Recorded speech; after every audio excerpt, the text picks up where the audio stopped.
ส่วนครูบาอาจารย์พระเถระนุเถระเจ้าคณะพระสังฆาธิการในตำบลฟ้าห้ามกราบเมตตาบนอาสงฆ์เนื้อบนอามาตอาสนะสงฆ์เบื้อง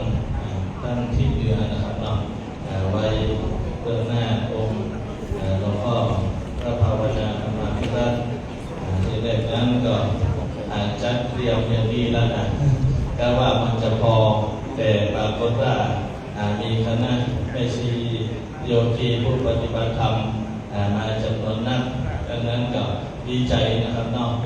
ในนามตัวแทนพระเจ้าประสงค์ครูบาอาจารย์ในตำบลฟ้าห้ามก็จะได้ถวายการต้อนรับครูบาอาจารย์คณะแม่ชีผู้ปฏิบัติธรรมในโครงการวิปัสสนาสัญจรในนี้อาจจะทราบแค่ประวัติจัดไว้สองที่ส่วนหอพระไตรปิฎกก็เตรียมไว้น่าจะได้มีอาสนะผ้าปูมาไว้บนที่หานก่อนนะเนาะดังนั้นรอสักครู่หนึ่งหลวงพ่อน่าจะได้เดินทางมาถึงวัดสันทรายต้นก่อของเรา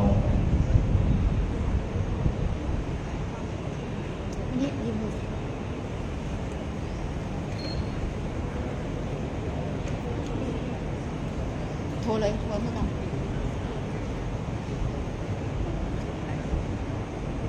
ลุงพ่อไปไหนแล้ว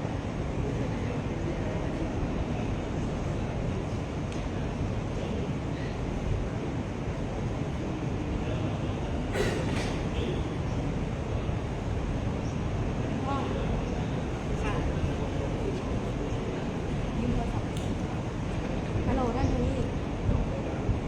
เริ่มไลฟ์แล้วค่ะขึ้นเลยใช่จ้ะ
คณะ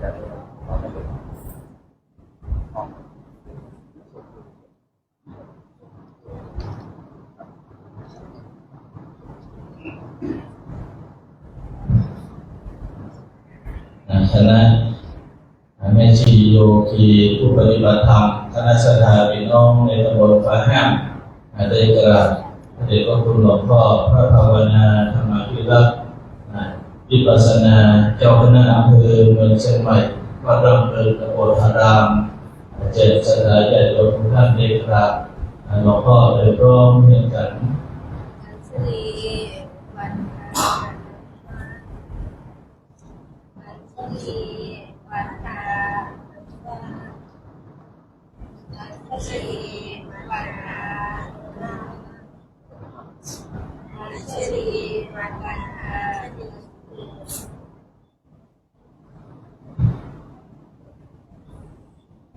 ก่อนอื่นนั้นเราจะได้ถวายสักการะ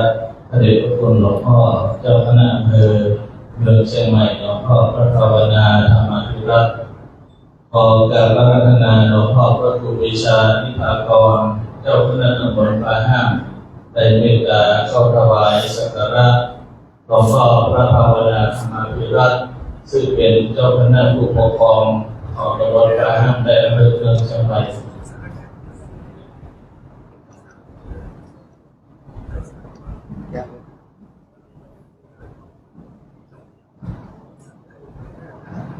ลำดับต่อนนี้ไปในนามตัวแทนเทศบาลตำบลฟ้าห้ามขอน้อมเจริญพรท่านอาจารย์วิชาอาจารย์ประชาชูดีรองนายกเทศมนตรีตำบลฟ้าห้ามได้เป็นตัวแทนของพี่น้องคณะศรัทธาตำบลฟ้าห้ามเข้าถวายสักการะพระเดชพระคุณหลวงพ่อ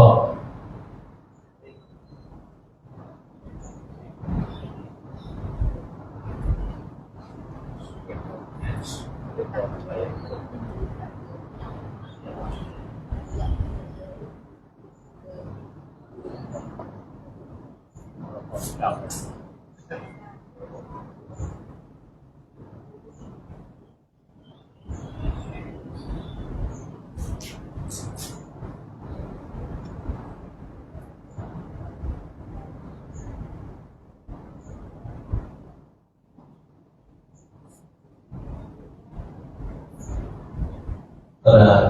ถวายความเคารพพระเดชพระคุณหลวงพ่อพระภาวนาธรรมภิรักษ์วิปัสสนา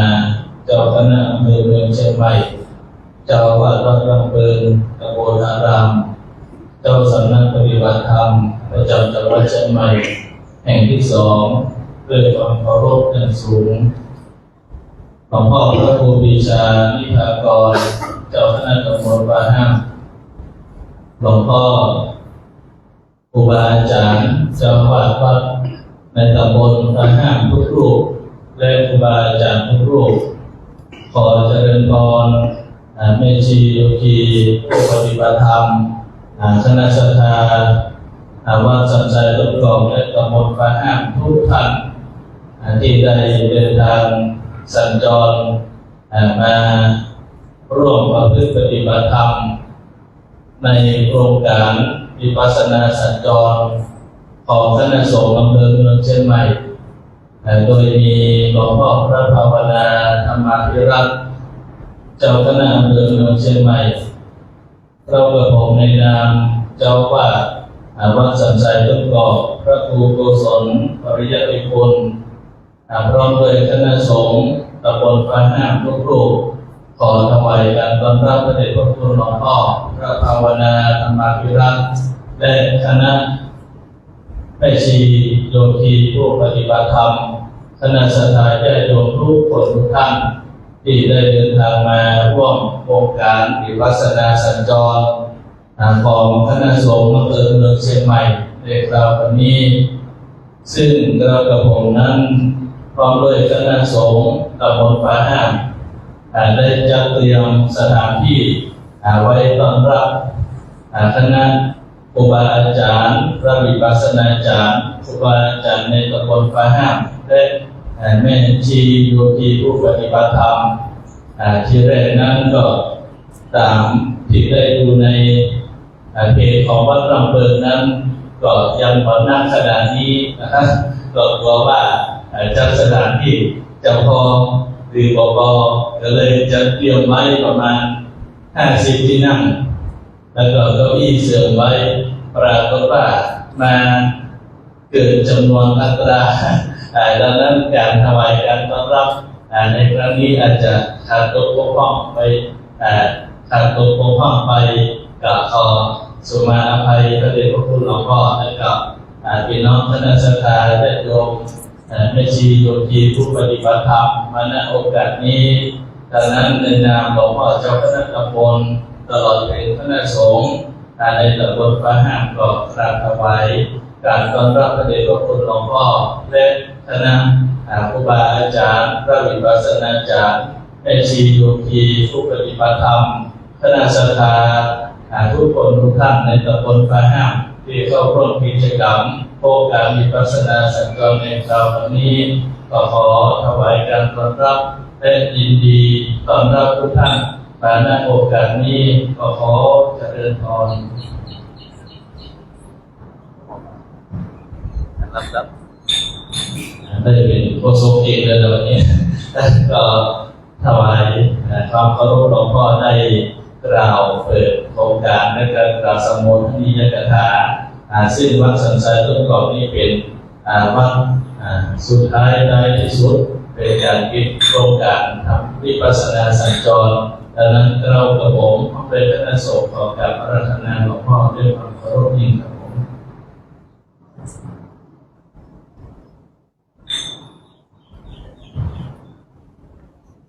นะมัตถุรัตนะตยัสสะขอความน้อมน้อมของข้าพเจ้าจงมีแด่พระรัตนตรัยขอแสดงความนับถือพระครูวิชากรเจ้าคณะตำบลฟ้าห้ามวัดฟ้าห้ามแล้วก็พระครูผู้ทรงพระเนตรคุณเจ้าวัดวัดสันทรายต้นกอกพร้อมด้วยคณะสงฆ์ในเขตตำบลฟ้าห้ามทุกองค์ขอเชิญพรท่านนายกเทศมนตรีตำบลฟ้าห้ามและก็คณะ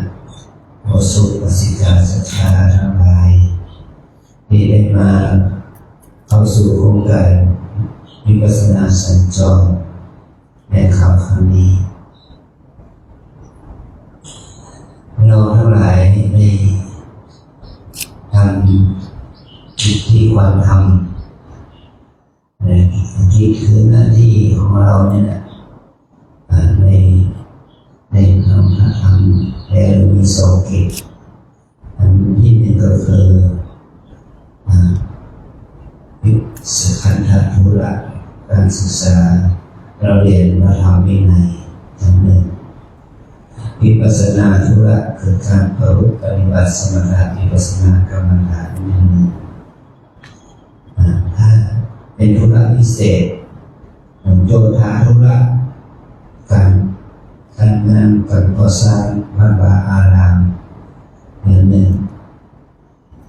นั่นเป็นกิจที่เราควรทำนั้นเราจะได้ว่าได้ชื่อว่าศึกษา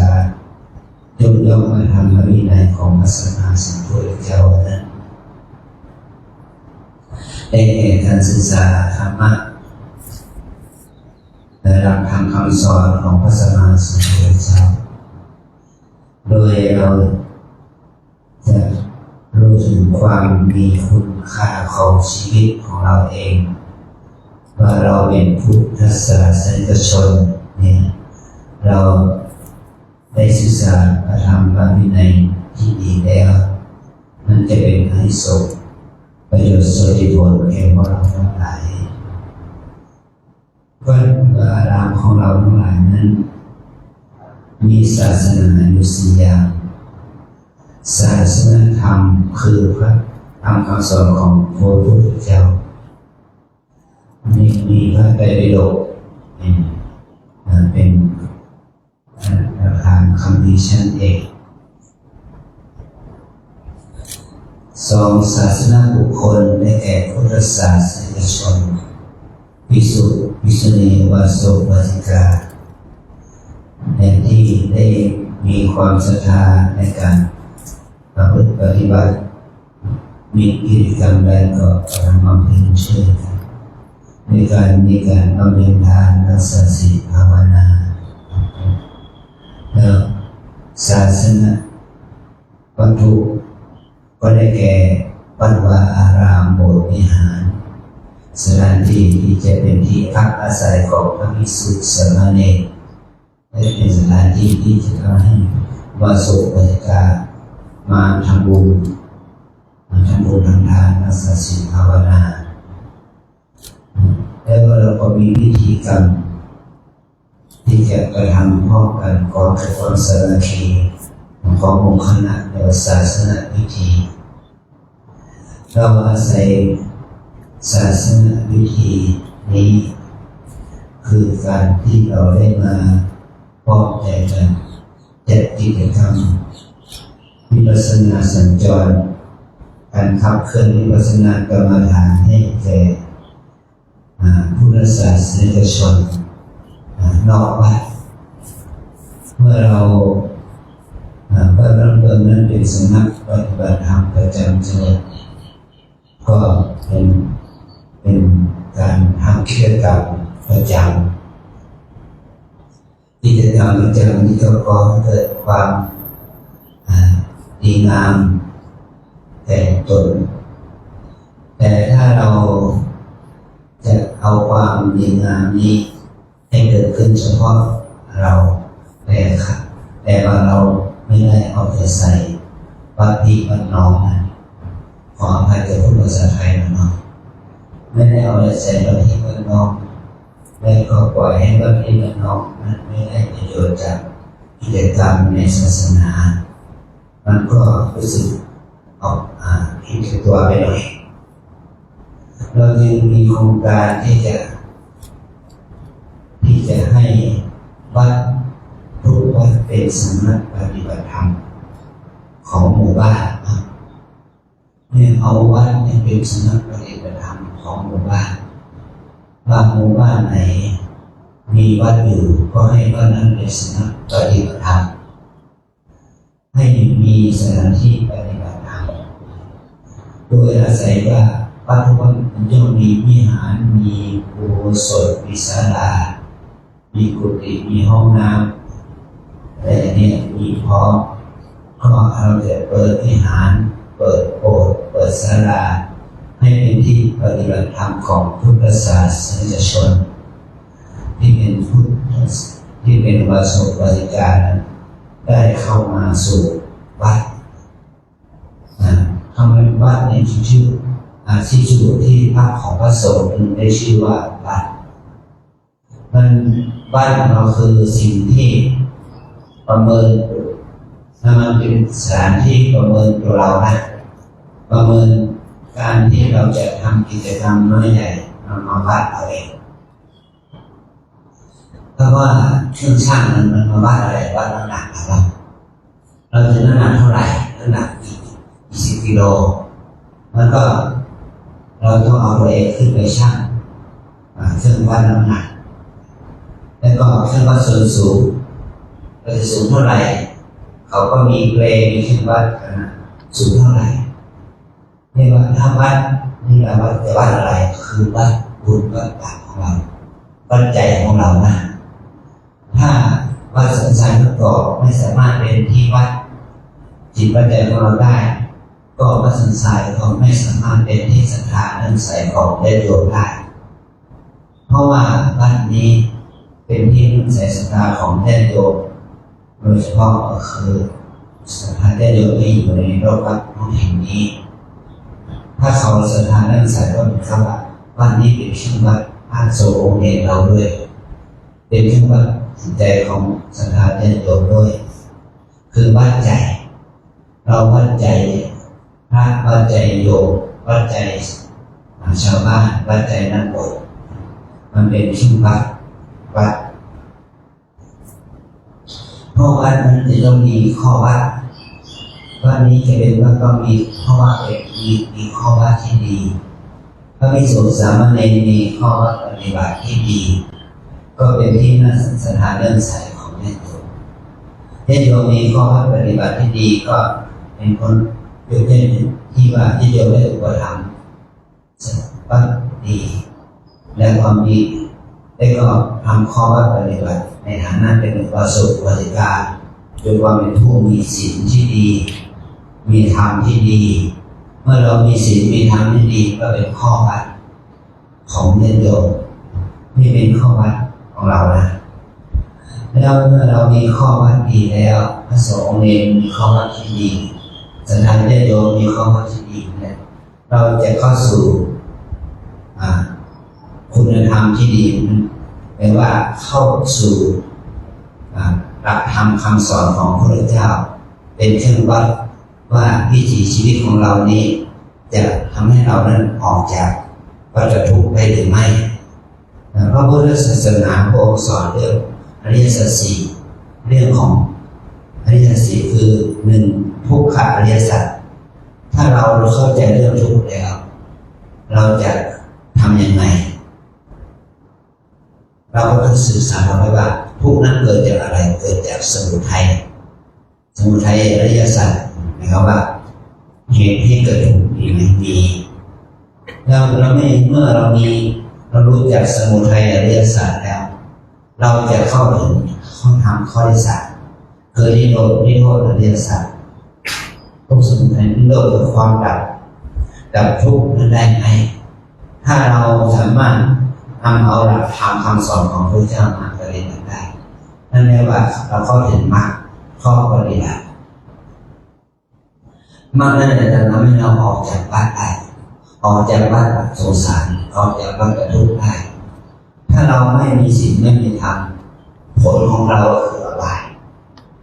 ไปเกิดชาตินี้เราเกิดมาเป็นมนุษย์แต่ชาติต่อไปเราจะไปเกิดเป็นอะไรล่ะเป็นสัตว์เดรัจฉานเปรตอสุรกายสัตว์นรกนี่คือผลของกรรมผลของเหตุที่เป็นทุกข์มันก็ทำให้เราออกจากวัฏทุกข์ไปสบายไม่ได้แต่ถ้าเข้าวัดที่เราทำในทางที่ดีเราบำเพ็ญทานศีลภาวนาตามสุดคนเกณฑ์ฐานะนั่นแหละจะทำให้เราเข้าสู่วัดที่สองคือออกจากวัฏอบายได้เข้าสู่วัดที่สองคือว่าสุคติภูมิเนี่ยทำให้เราเข้าถึงมนุษย์สมบัติสวรรค์สมบัติได้มนุษย์สมบัติสวรรค์สมบัตินั้นมันก็เป็นมันก็จะทำให้เราเมื่อเราเข้าถึงจุดนี้แล้วเราต้องทำความดีในการบำเพ็ญทานในการรักษาศีลในการภาวนาแล้วก็ถ้าเราไปออกจากวัฏที่เป็นสุคติเนี่ยมีมัชฌิมสังสาระนี้ได้อย่างไรล่ะก็มีข้อธรรมเป็นอริยมรรคมีองค์แปดที่เราประพฤติปฏิบัติศีลสมาธิปัญญาเจริญวิปัสสนากรรมฐานนะจะทำให้เราออกจากอุปนิมัสสังสาระได้อุปนิมัสสังสาระคือสังสาระที่เป็นไปในภพภูมิเบื้องสูงได้เราจะเข้าถึงมรรคผลนิพพานได้ไม่ว่าถ้าเราได้ปฏิบัติวิปัสสนากรรมฐานก็จะทำให้เราเข้าถึงมรรคผลนิพพานอันเป็นที่สุดในทุกข์ได้เหมือนกับที่พวกเราได้ฐานจิตตอนหลังจากที่เราบำเพ็ญทานมีการภาวนากรรมังนิพพานะปัจจโยโหตุโนนิจังเนี่ยนะเพราะว่าทานศีลภาวนาที่เราได้ทำเนี่ยเพื่อให้ถึงพระนิพพานได้เถิดเมื่อเราจะเข้าถึงพระนิพพานเราต้องปฏิบัติไปสิกขาทำให้เราเมื่อเราปฏิบัติไปสิกขาขั้นต้นขั้นกลางขั้นสูงเมื่อเราปฏิบัติไปสิกขาขั้นต้นขั้นกลางสูงได้ก็จะทำให้เราออกจากวัฏทุกข์ได้คือวัฏทุกข์ชั้น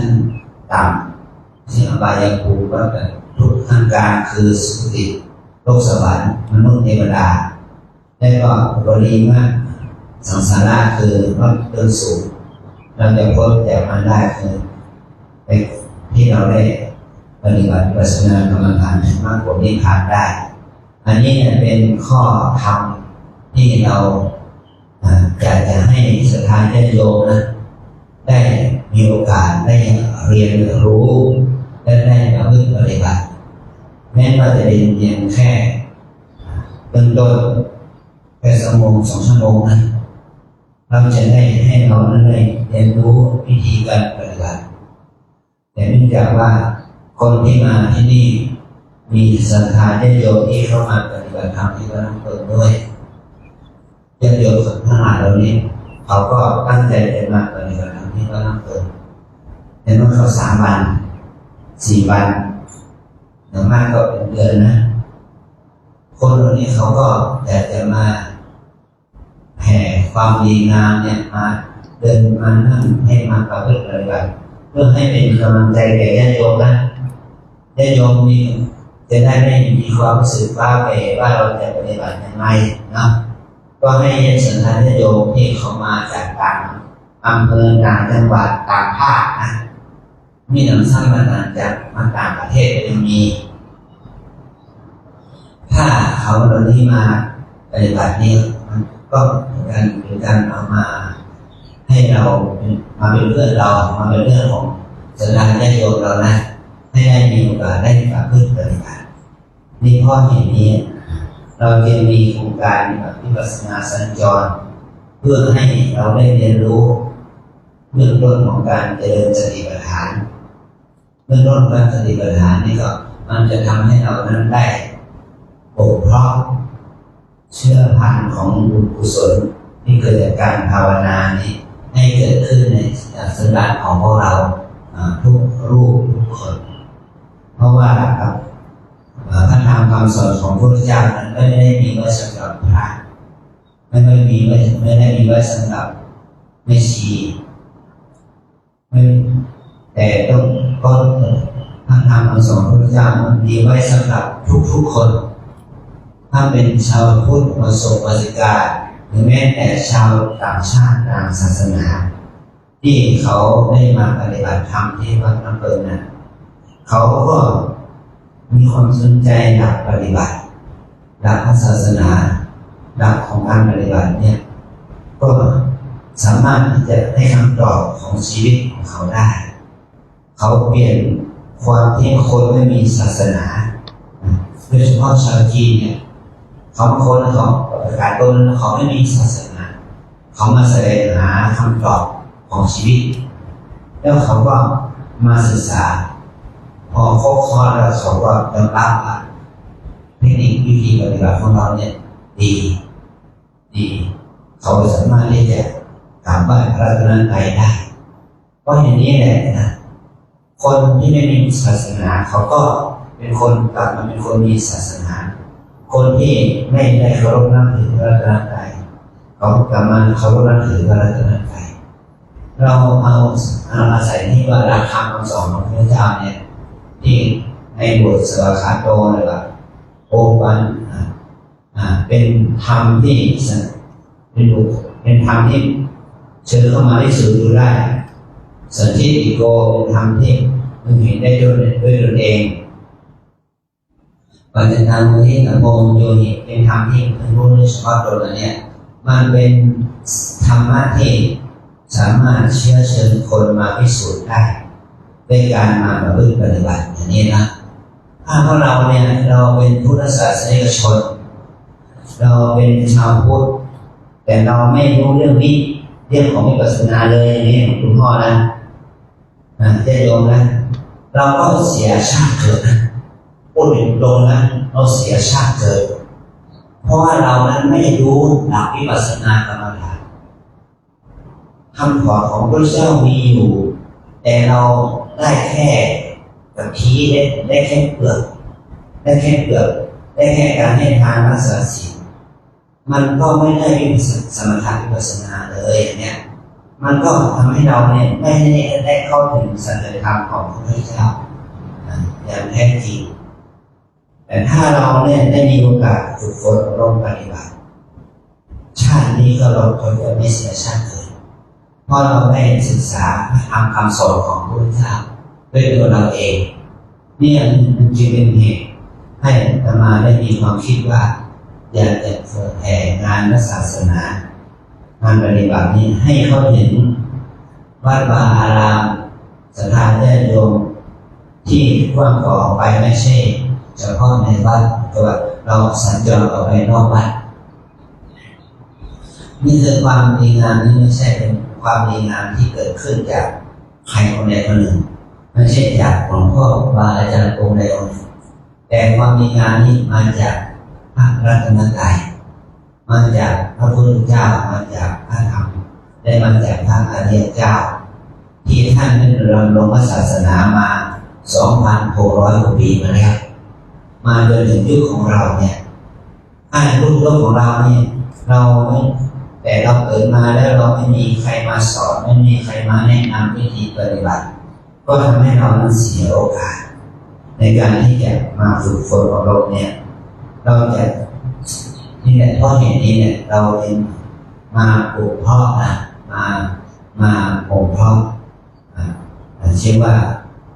เชื่อบุญกุศลเชื่อพันธุ์ของบุญกุศลเนี่ยให้เกิดขึ้นกับพระสงฆ์องค์นี้เราได้ให้เกิดขึ้นกับวาสุวาสิกาพวกเรานะทั้งหลายเนาะขอให้เราได้รู้ถึงคุณค่า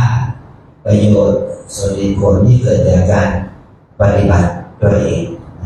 ปฏิบัติตัวเองฝึกตัวเอง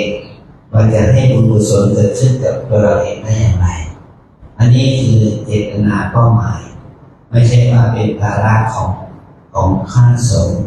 วัดสันทรายหรือว่าภาระของคณะสงฆ์ตำบลทั้งห้าแต่เราจะต้องเป็นหน้าที่ของเรานะเป็นหน้าที่ของเราที่จะให้ศรัทธาญาติโยมชาวพุทธทุกครอบครัวทุกชุมชนได้มีโอกาสได้ศึกษาพระพุทธศาสนาโดยที่ว่าเราเกิดมาเราเกิดมาแล้วตั้งแต่เป็นเด็กแล้วเราเห็นวัดเห็นพระแต่เราไม่รู้ว่าพระคือใครวัดคืออะไรเมื่อเราได้มาปฏิบัติเราจะเห็นเราจะได้รู้จักพระมารู้จักวัดที่แท้จริงพระคำสอนของพุทธศาสนาเนี่ยมีประโยชน์ไว้แก่พระภิกษุสามเณรแม่ชีวาสบริการให้ประพฤติปฏิบัติดีปฏิบัติชอบให้เราข้างในเข้าถึงพระธรรมคำสอนของพระพุทธเจ้าโดยการประพฤติปฏิบัติดีปฏิบัติชอบนี้จะก่อให้เกิดประโยชน์สุดผลเพราะว่าที่ปัจจุบันนี้ความวิปริตศรัทธาที่มาที่มีต่อคณะสงฆ์นั้นมีกำลังแต่เกินมีแต่ภาพที่เสียหายมีแต่ข่าวมีแต่คลิปที่เสียหายแต่เราจะมัวกลัวอยู่ไม่ได้เราจะต้องกล้าที่จะนำเอาพระธรรมมาเผยแผ่แก่สังคมในทางที่ดีงามว่าเราเองก็เป็นหน่วยหนึ่งมันเล็กๆนะแต่ว่าพลังเล็กๆเราจะเอาสิ่งที่เรามีอยู่เนี่ยเอามาเผยแผ่ให้คนในสังคมให้รู้จักพระพุทธศาสนาพระพุทธศาสนานั้นมันไม่ใช่ตัวคนพระพุทธศาสนามันได้แก่ตัวธรรมะตัวหลักธรรมตัวกิเลสตัวกุศลนั้นเป็นตัวบาปตัวกุศลนั้นก็เป็นสิ่งที่เราต้องละความดีงามทางศีลภาวนาเป็นสิ่งที่เราต้องทำเราไม่ยึดของตัวบุคคลแต่ตัวเรายึดของตัวธรรมว่าตัวเรานี่ทุกคนเนี่ยมีธรรมที่จะประพฤติปฏิบัติธรรมที่เราจะประพฤติปฏิบัตินั้นก็ได้แก่ชีวิตเรานะชีวิตของเราเนี่ยเพราะเราทุกคนนั้นมีลมหายใจเรามีลมหายใจอยู่เราใช้ลมหายใจเข้าออกเป็นที่ตั้งของสตินั่นแหละบุญภาวนาพระธรรมอยู่ที่นั่นเรากราบเราเดินเรานั่งอยู่ขณะใดตั้งแต่ตื่นเราหลับนอนถ้าเราทำด้วยความมีสติอันนั้นแหละคือพระธรรมผู้ที่ปฏิบัติตามธรรมนี้แหละจะเป็นอย่างนี้ให้คนที่มาปฏิบัตินะได้ความสุขกับชีวิตขอให้เราทั้งหลายเนี่ยไม่ต้องกังวลเรื่องไปเราอยู่กับหลวงพ่อไม้ก็ สามารถปฏิบัติธรรมได้เราจะอยู่ในมัชชิมวัยก็สามารถปฏิบัติธรรมได้นะเราจะอยู่ในปัจฉิมวัยสวนะแก่แล้วก็สามารถปฏิบัติธรรมได้นะเนี่ยการที่เราปฏิบัติธรรมได้เราเรียกว่าเป็นคนมีบุญนะเป็นคนมีบุญเราทุกคนเป็นคนมีบุญหมดนะถ้าเราจะได้ยินคนพูดว่าโอ้คนนั้นละสังขารแล้วหมดบุญคนหมดบุญคือคนตายคนตายคนหมดลมหายใจนะเขาเรียกคนหมดบุญนะเป็นคนตายแต่คนที่ยังเป็นอยู่ในคนมีบุญยังมีบุญอยู่ยังมีลมหายใจอยู่นี่แหละเป็นคนที่จะสามารถต่อยอดตัวเองได้ต่อยอดของธรรมะให้เกิดขึ้นได้เพราะเรายังมีลมหายใจอยู่นี่แหละเราเป็นคนมีบุญนะไม่ใช่เป็นคนที่หมดบุญคนมีบุญเป็นคนที่เดินเข้าวัดได้คนหมดบุญเป็นคนที่นอนเข้าวัดนะคนที่นอนเข้าวัดอ่ะหมดบุญแต่คนที่มีบุญเป็นคนเดินเข้าวัดได้นี่เพราะเหตุนี้แหละเราต้องอาศัยชีวิตที่ยังมีลมหายใจอยู่เราอาศัยชีวิตที่มีลมหายใจอยู่นะต่อบุญหน่อยท่านนายกนะต่อบุญหน่อยต่อบุญจนถึงมันตายอย่างมีบุญตายอย่างมีสตินี่คนบางคนบอกว่าคุณพ่อคุณแม่โอ้ยไม่โอ้ยท่านตายอย่างมีสติตายอย่างมีความสงบเพราะว่านึกถึงบุญกุศลได้เนี่ยเพราะอาศัยให้เขามีสติในการดำเนินชีวิตไม่จะตายแล้วก็มีสติอย่างนี้ก็พลังนี้เราจะทำให้เราทั้งหลายได้เห็นคุณค่าของพระรัตนตรัยนะได้เห็นคุณค่าของพระรัตนตรัยเราไม่เอาบาปไม่เอาอกุศลเราไม่เอาความชั่วของผู้อื่นมารบกวนจิตใจของเราให้เราเอาบุญเอากุศลมาเพิ่มพูนจิตใจของเราให้เข้มแข็งขึ้นนี่แหละจะเป็นอานิสงส์ผลบุญให้เกิดขึ้นแก่พวกเราทั้งหลายต่อไปขออนุโมทนากับคณะสงฆ์คณะศรัทธาอุบาสกอุบาสิกาตลอดท่านนายกเทศมนตรีเทศบาลตำบลพระห้างที่ท่านได้มาทำกิจกรรมนี้เพื่อความมั่นคงความยั่งยืนและความสันติสุข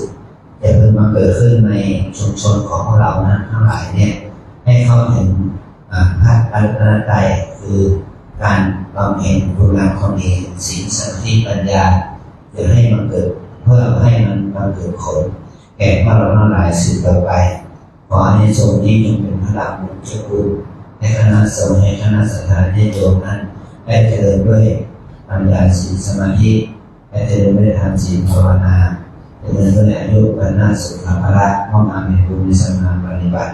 เพื่อความบรรลุเพื่อพระนิพพานเป็นที่สุดจงบังเกิดผลแก่พวกเราทั้งหลายจงทุกข์ทั่วหน้ากันด้วยเถิด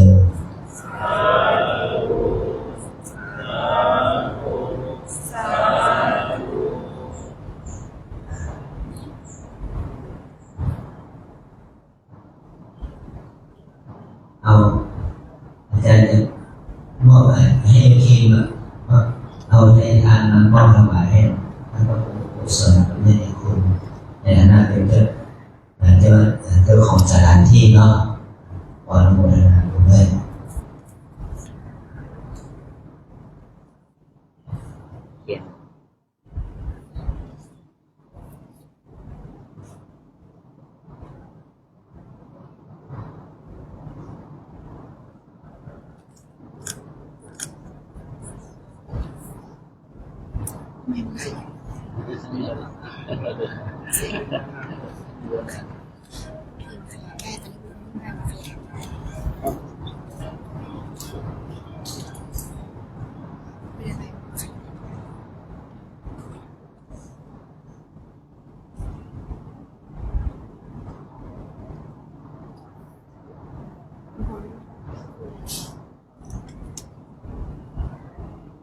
มีที่ฮอตได้เดี๋ยวเราจะสวดพระมนต์สักนิดหน่อยแล้วเราจะได้ให้กรรมฐานแล้วก็แยกองค์ปฏิบัติที่ในวิหารนี่ให้พระสงฆ์แล้วนะได้ประสบ แล้วก็ที่ศาลาของไปให้ตัวศิกาไปนำไม่ชีนำไปปฏิบัติที่โน่นนะครับ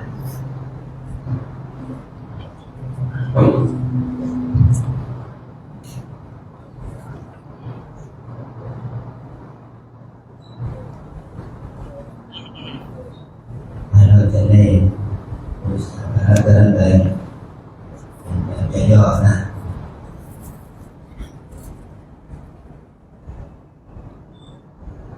โยโสภะคะวะอะระหังสัมมาสัมพุทโธสวากขาโตเอนะภะคะวะตาธัมโมสุปฏิปันโนยัสสะภะคะวะโตสาวกสังโฆธัมมายังภะคะวันตังสัทธัมมังสัสสังฆังอิเมหิสักการะหิจัตตาหังอะโตอิเตหิสัพพิปุชยามะสาธุโนมันเตภะคะวะสุจิรังปรินิพพุทโธภิปัจฉิมาชนะตานุกัมปะมานัสสะอิเมสักการะตุภะคะมันนาการะพุทเตปฏิสันหาโรอัมหากันติกรตังอินายาสุขายาอะระหังสัมมาสัมพุทโธภะคะวะโอตัมภะคะวันตังอภิวาเทมิสวากขาโตภะคะวะตาธัมโมธัมมังนัมมัสสามิสุปฏิปันโนภะคะวะโตสาวกสังโฆสังฆังนามามิอันนามยังพุทธัสสะภะคะวะโตปุพพะคะนะมะคะรังกะโรมาเสนะโมตัสสะภะคะวะโตอะระหะโตสัมมาสัมพุทธัสสะนะโมตัสสะภะคะวะโตอะระหะโตสัมมาสัมพุทธัสสะนะโมตัสสะภะคะวะโตอะระหะโตสัมมาสัมพุทธัสสะอันนยังพุทธานุสติยังกะโรมาเชเอมิปิโสภะคะวะอะระหังสัมมาสัมพุทโธวิชาจารณะสัมปันโนสุขโตโลกวิทูอนุตตโรปุริสธรรมสารติสัทธาเทวมนุสสานังพุทโธภะคะวะเตกายนวัจจันทวัจเจนะสัมมา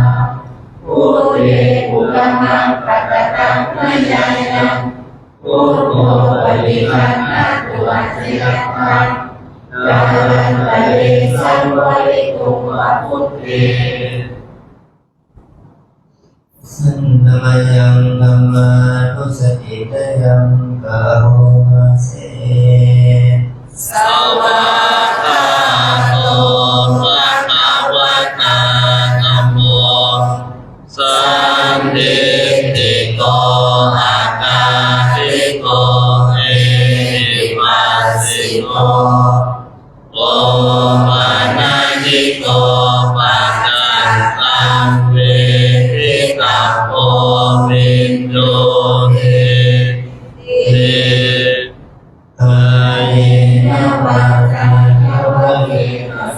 วาอัมมิปุระนังปัตตะมะยายะอัมโมปฏิคันนะตุอาสิยันตังกาลันตะเรสังวริตุวะธัมเมอันธรรมยังสังขานุสติยังกโรมาเสสุปฏิปันโนภะคะวะโตสาวกสังโฆสุปฏิปันโนภะคะวะโตสาวกสังโฆยายาปฏิปันโนภะคะวะโตสาวกสังโฆสามีจิปฏิปันโนภะคะวะโตสาวกสังโฆยาตินังจัมมาริปุริสายุคานิอันตปุริสาปุคาราเอสะภะคะวะโตสาวกสังโฆอาหุนายโยปาหุนายโยปัจจินายโยอัญชลิกาลนิโยอนุตตรังบุญญาเขตังโลกัสสาติปานินาปัจจยวัจจิตสาวาสังคิปุระนังปัตตะมะยายะสังโฆปฏิคันนะตุอาสยันตังกาลันตะเรสังวริตุวะสัมเพอันธรรมยังปฏิภาณอาคาโยมนามาเสยาติวัตตาสันติวิหารวาสินีโตเทภาเรปุริภาเรตาหิตาหิงตาธรรมนาเนนาภวันตุภูจิกาสุทิงกโรเตนะวิหารมันตะเรเทระจัมมัจจานะวะกาจะภิกขโวสารานิกาตานะปะทิอุปาสกากามาจะนิสานิกามาจะอิสราสัมมานัมพุทธาสุขิตาภวันตุเตสาธุชาติมิจาอันตสัมภวาสังเสนาชานาอันตโวปะปาติกาวิญญาณิกัมตามวารังปฏิจจเตสัพเพปิตุปัสสะการันตุสังขยันอาหุจิรังสัตตังธัมโมธัมมัตตราจะปุคารา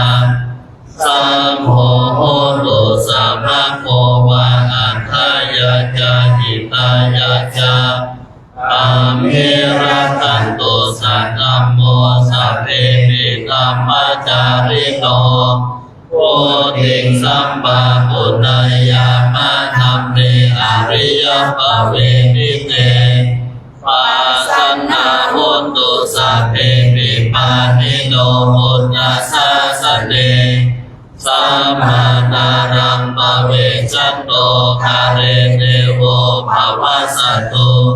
โพธิภาวายาสัตตานังสัพพิตังเนตุเปนะติงมานาทิตาจารัตตังหิจังรักขันติพุทธกังเอวังนัมเนนะราชาโนปัจจังรักขันตุสัพพทา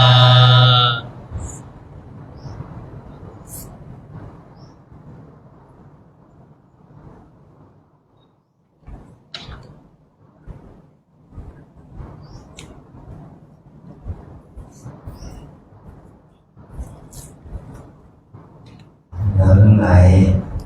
ได้ าธยายด้วยคุณธรรมคุณสังฆคุณและแผ่เมตตากุศลแด่เทพเทวาในที่นี้เราเนี่ยตอนนี้ไปเราได้พร้อมในการทานพระกรรมฐานเพื่อเป็นบาตรทางแก่จิตใจของเราเมื่อเราปฏิบัติเพื่อบูชาคุณพระคุณใจคุณครูอาจารย์สุขไว้เนาะบอกว่าทานนั้น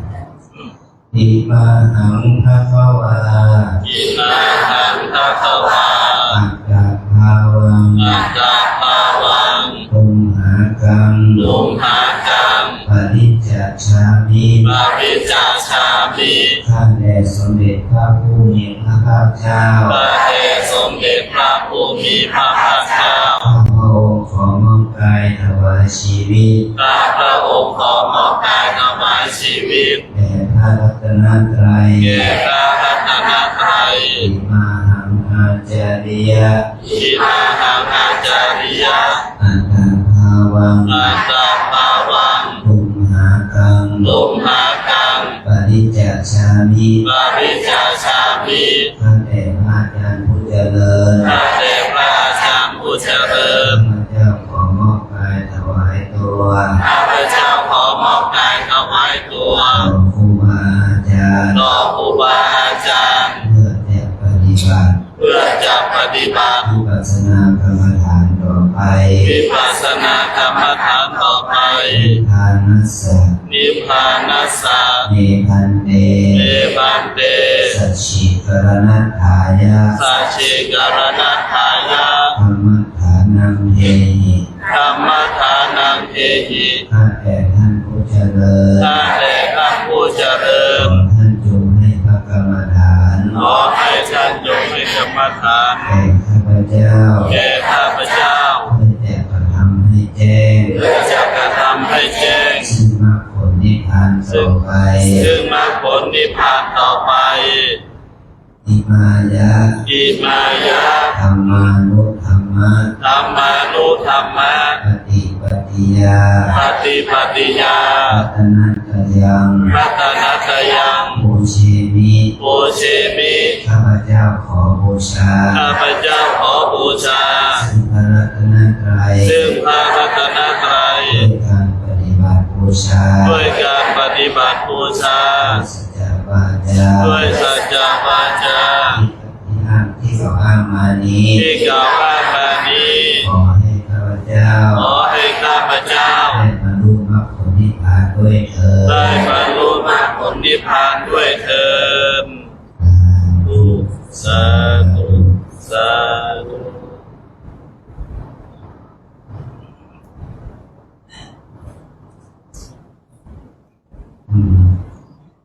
เรามีเวลาจำกัดเนาะ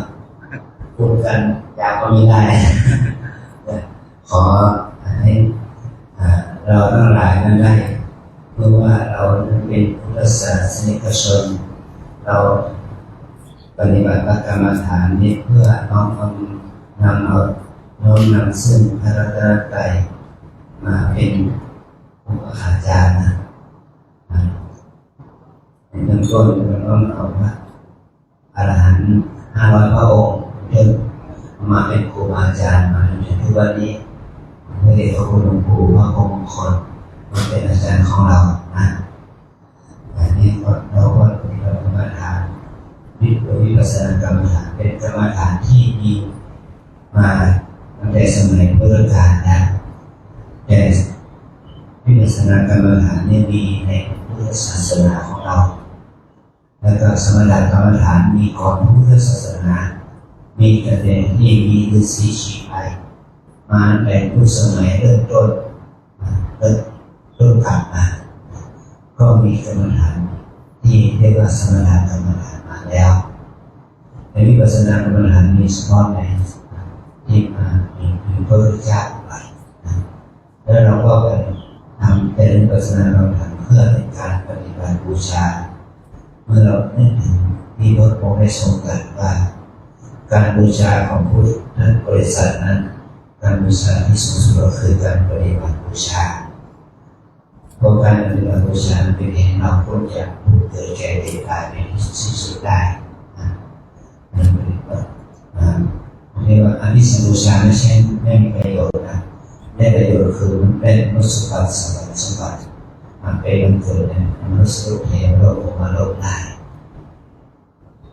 แต่ปฏิบัติบูชานี่ทำให้เราเข้าถึง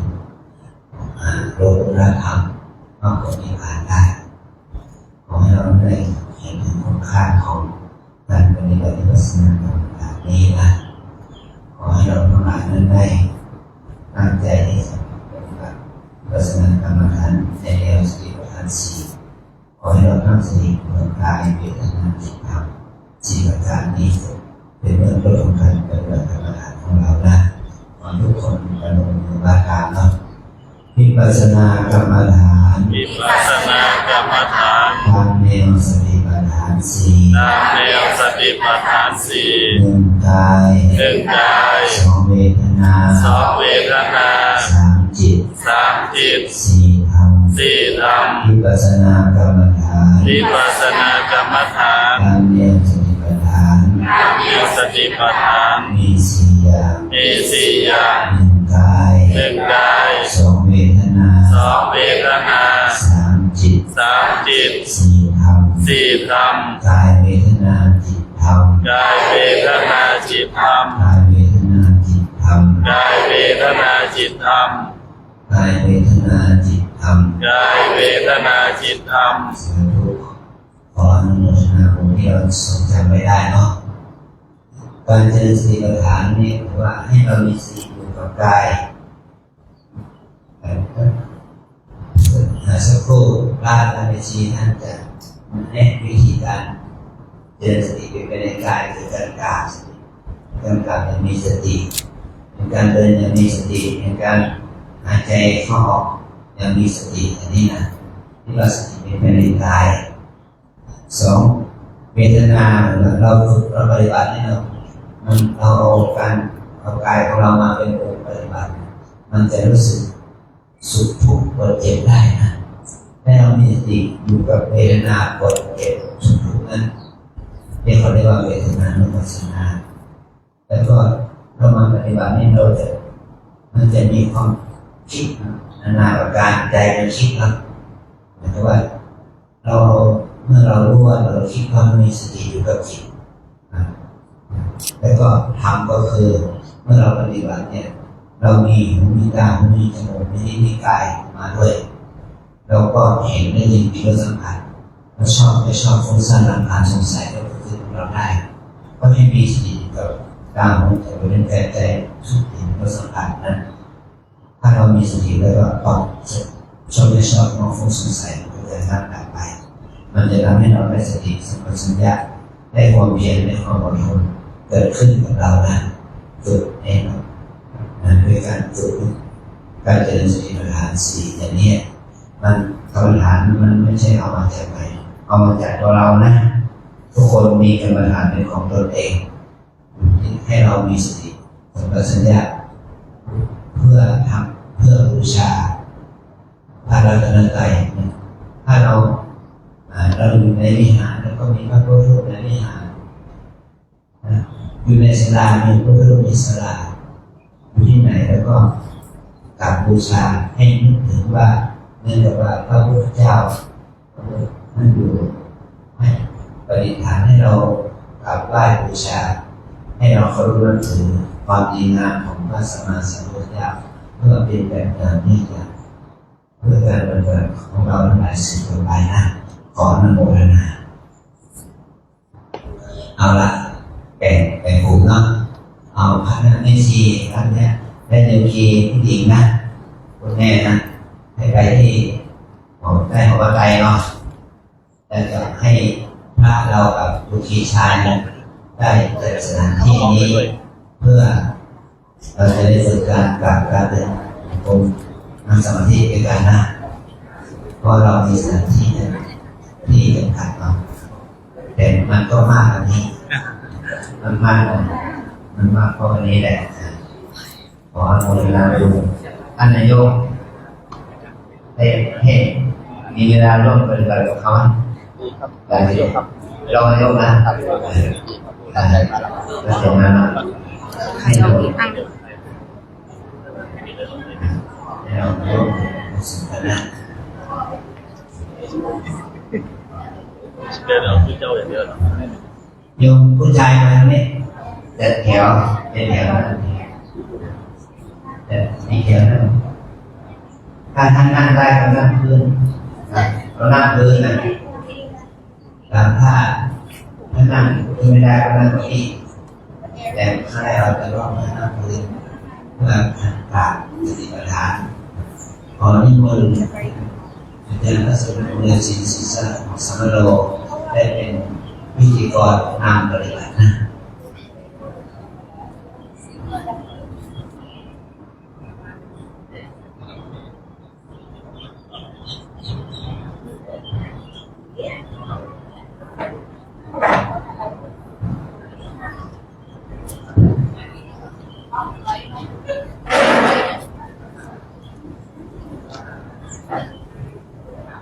ขอโอกาสท่านจะมาเราก็บอกผู้นั่งเป็นแถวสัก4 แถวแล้วก็เป็นระยะห่างเป็น5 แถวให้มีช่องว่างห่างกันแล้วก็เอาช่องว่างไปที่ทางเดินทุกคน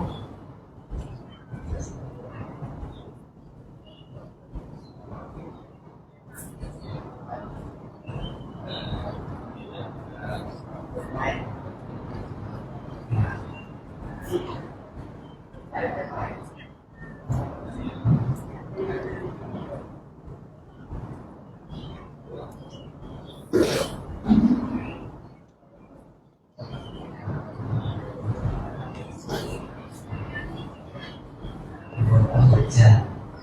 ประจับในที่นั่นนะครับ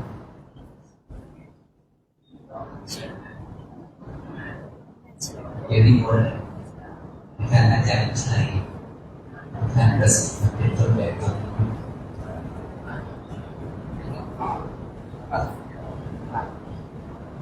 โยม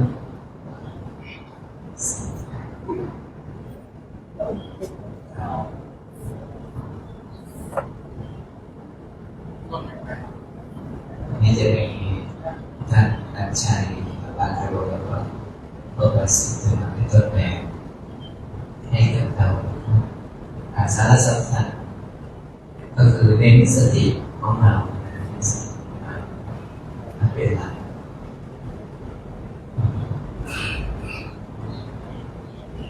อธิมโนมีความใส่ใจความตั้งใจต่อมาเป็นสายอธิมานัสสาก็คือมีความจดจ่อตั้งมั่นจิตจดจ่อตั้งมั่นแต่มาใส่ใจเข้าไปรู้สติเดินได้อันดับแรกเราจะกำหนดภาคสาธิตก็คือจิตของเราหรือว่าใจของเราปกติมันจะมาเป็นท่องเที่ยว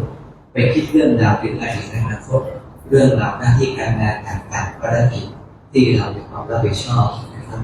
ทีนี้การกราบไม่เป็นการต้อนจิตต้อนใจของเราเพื่อให้มาสู่อารมณ์สมาทานกรรมฐานเป็นนิการการงานของจิตคือการฝึกจิตของเรานะครับฉะนั้นเราก็จะมีคำบริกรรมเราเอาสมมุติบัญญัติแต่เราอย่าไปติดในสมมุติแต่ให้เรารู้ถึงอาการลักษณะอาการตื่นอาการหย่อนอาการไหวอาการอุ่นอาการเย็นอาการร้อนเนี่ยจิตจดจ่อเนี่ยอธิกรรมโนก็คือมีความใส่ใจมีความตั้งใจแล้วก็มีความเอาใจใส่อธิมานัสสาก็คือมีจิตมีจดจ่อตั้งมั่นจิตจดจ่อตั้งมั่นครับเช่นจะขอตัวยกตัวอย่างเช่นพระทั้ง2 รูปนี้จะเป็นต้นแบบสัก1 รอบนะครับมุ่งเน้นให้มีสติอยู่กับจังหวะอยู่กับอาการที่เช่นคุณอาจารย์ได้กล่าวว่าตาวิทนาทิฏฐิเรามาเจริญวิปัสสนาคือมาเจริญอบรมปัญญาให้รู้แจ้งรูปนามขันธ์หน้าในอนิจจลักษณะทุกขลักษณะอนัตตลักษณะหรือรูปนามขันธ์หน้านั่นเองครับเบื้องต้นแล้วก็บอกว่านั่งหนอก็พิจารณาร่างกายท่านบอกว่านั่งให้สัมปชัญญะก็รู้ตัวพร้อมแต่น้อมแต่ปฏิอาการนั่งหนอกับนั่งตัวโตจากนั้นก็น้อมจิตไปที่มือขวาพลิกหนอยกมือขึ้นสู่ที่หน้าอกของเราก็ขึ้นหนอ ขึ้นผูกก็ผูกหนอผูกหนอผูกหนอน้อมจิตไปที่มือซ้ายพลิกหนอพลิกหนอพลิกหนอน้อมจิตที่มือซ้ายขึ้นสู่ที่หน้าอกเราขึ้นหนอขึ้นหนอขึ้นหนอผูกก็ผูกหนอผูกหนอผูกหนอยกมือขึ้นสู่ที่หน้าผากขึ้นหนอขึ้นหนอขึ้นหนอผูกก็ผูกหนอผูกหนอผูกลงไปลงก็ลงหนอลงหนอลงหนอผูกที่หน้าอกก็ผูกหนอผูกหนอก้มลงไปก็ก้มหนอก้มหนอก้มหนอมือขวาลงก่อนลงหนอลงหนอลงหนอนิ้วถูกพื้นก็ผูกหนอผูกหนอคว่ำหนอคว่ำหนอคว่ำหนอมือซ้ายลงหนอลงหนอลงหนอผูกหนอผูกหนอคว่ำหนอคว่ำหนอคว่ำหนอแขนตึงตรงก้มตัวลงไปก็ก้มหนอก้มหนอก้มหน้าผากลงกับพื้นผูกหนอผูกหนอผูกหนอค่อยๆเงยขึ้นมาก็เงยหนอเงยหนอเงยหนอน้อมจิตมาที่มือขวาของเราพลิกหนอพลิกหนอพลิกหนอโค้งขึ้นมาสู่ที่หน้าอกขึ้นหนอขึ้นหนอขึ้นถูกหนอถูกหนอน้อมจิตไปที่มือซ้ายพลิกหนอพลิกหนอพลิกหนอพร้อมกับยกตัวโค้งแขนขึ้นมาขึ้นหนอขึ้นหนอขึ้นถูกก็ถูกหนอถูกหนอยกมือขึ้นสู่ที่หน้าผากขึ้นหนอขึ้นหนอขึ้นหนอมือกระทบที่หน้าผากก็ถูกหนอถูกหนอถูกลดมือลงก็ลงหนอลงหนอลงหนอถูกหนอถูกหนอถูกหนอก้มตัวลงไปนิดนึงก้มหนอก้มหนอก้มหนอมือขวาลงก่อนลงหนอลงหนอลงหนอมือถูกพื้นถูกหนอถูกหนอถูกหนอกว้างหนอว้างหนอว้างหนอน้อมจิตไปมือซ้ายลงหนอลงหนอลงหนอถูกหนอถูกหนอว่างหนอว่างหนอว่างหนอก้มลงไปก้มหนอก้มหนอก้มหน้าผากจะลงกับพื้นถูกหนอถูกหนอถูกหนอก็ให้เลยขึ้นมาเงยหนอเงยหนอเงยหนอน้อมจิตไปที่มือขวาพลิกหนอพลิกหนอพลิกหนอขึ้นหนอขึ้นหนอขึ้นหนอถูกหนอถูกหนอถูกหนอมือซ้ายพลิกหนอพลิกหนอพลิกหนอพร้อมกับยกตัวโค้งแขนขึ้นมาขึ้นหนอขึ้นหนอขึ้นหนอถูกหนอถูกหนอถูกหนอยกมือขึ้นสู่ที่หน้าผากของเราขึ้นหนอขึ้นหนอขึ้นหนอถูกหนอถูกหนอถูกหนอลดมือลงลงหนอลงหนอลงหนอถูกหนอถูกหนอถูกหนอรอบสุดท้ายก้มหนอก้มหนอก้มหนอมือขวาลงก่อนลงหนอลงหนอลงหนอถูกหนอถูกหนอถูกหนอว่างหนอว่างหนอว่างหนอน้อมจิตมือซ้ายลงหนอลงหนอลงหนอถูกหนอถูกหนอถูกหนอว่างหนอว่างหนอว่างหนอก้มตัวแบกก้มหนอก้มหนอก้มหน้าผากจะลงกับพื้นถูกหนอถูกหนอผิดหนอเงยขึ้นมาก็เงยหนอเงยหนอเงยหนอเหยียดแขนให้ตรงน้อมจิตไปที่มือขวาพลิกหนอพลิกหนอพลิกหนอขึ้นหนอขึ้นหนอขึ้นหนอถูกหนอถูกหนอถูกหนอพลิกหนอพลิกหนอพลิกหนอพร้อมกับยกตัวโค้งแขนขึ้นมาขึ้นหนอขึ้นหนอขึ้นหนอถูกหนอถูกหนอถูกหนอยกมือขึ้นสู่ที่เนื้อผากของเราขึ้นหนอขึ้นหนอขึ้นหนอถูกต้องถูกหนอถูกหนอถูกหนอลงมือลงลงหนอลงหนอลงหนอถูกหนอถูกหนอถูกหนอน้อมจิตมาที่มือขวาลงสู่ที่หน้าขาของเราลงหนอลงหนอลงสันมืออยู่ที่หน้าขาถูกหนอถูกหนอถูกหนอคว่ำหนอคว่ำหนอคว่ำหนอมือซ้ายลงหนอลงหนอลงหนอถูกหนอถูกหนอถูกหนอคว่ำหนอคว่ำหนอคว่ำหนอนั่งหนอนั่งหนอนั่งหนอนั่งขยับตัวก็ขยับหนอขยับหนอลูกก็ ลุกหนอลุกเราจะได้ขยับตัวออกด้านขวามือของเราครับจะเอาช่องว่างทางขวามือนั้นเป็นช่องทางเดินจงกรมนะครับ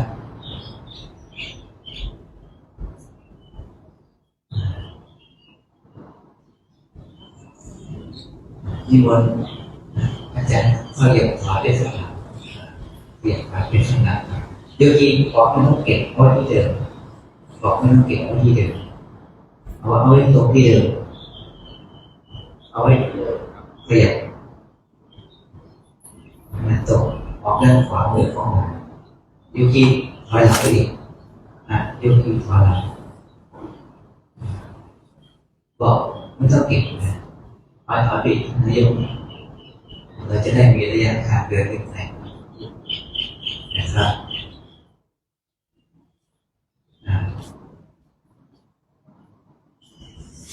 สายตาเข้าลงพื้นกำหนดภาวนาว่า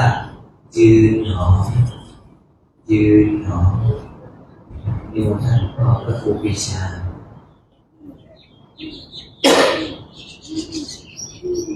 อาจารย์ยืนหนอยืนอยู่เขารู้ชัดว่าอย่างนี้เรายืนครับลองจิตที่มือซ้ายจะเอาเป็นแบบสองสามเรื่องยกไปข้างหลังมือซ้ายยกไปข้างยกหนอไปหนอวางหนอน้อมจิตที่มือขวายกหนอไปหนอวางหนอยืนหนอยืนหนอยืนจากนั้นน้อมจิตไปที่เท้าขวาของเรากำหนดว่าขวายาหนอซ้ายยาหนอขวายาหนอซ้ายยาหนอขวายาหนอซ้ายยาหนอขวายาหนอซ้ายยาหนอขวายาหนอซ้ายยาหนอขวายาหนอซ้ายยาหนอขวายาหนอซ้ายยาหนอขวายาหนอซ้ายยาหนอขวายาก้าวสุดท้ายทำไปเสมอกันซ้ายยาหนอหยุดหนอหยุดหนอหยุดหนอยืนหนอยืนหนอยืนหนอจากนั้นเราก็กลับขวานะครับกลับหนอกลับหนอกลับหนอกลับหนอยืนหนอยืนหนอยืนขอได้ให้ความสำคัญของการมีสติแล้วเราภาวนาว่าอย่างไรความรู้สึกของเรากับโฟกัสกับอาการขึ้นไหวตรงที่ให้มันตรงเป้าหมายตรงอาการตรงตามความเป็นจริงอธิมโนก็คือมีความใส่ใจตั้งใจของเดชะอธิมนัสสะก็คือมีความจดจ่อต่อเนื่องแล้วก็มีความตั้งมั่นอยู่ในอาการนั้นนะครับเป็นอารมณ์กรรมฐานเป็นวิปัสสนากรรมฐานเป็นสติปัฏฐานทำอันเป็นแต่งหน้าที่อ่านสติ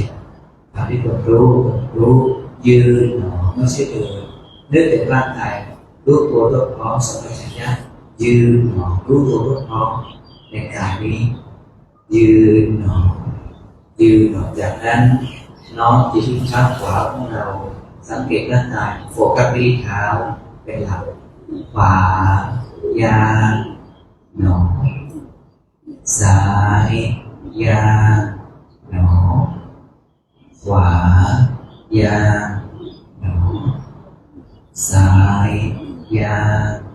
หนอขวายาหนอซ้ายยาหนอขวายาหนอซ้ายยาหนอขวายาหนอ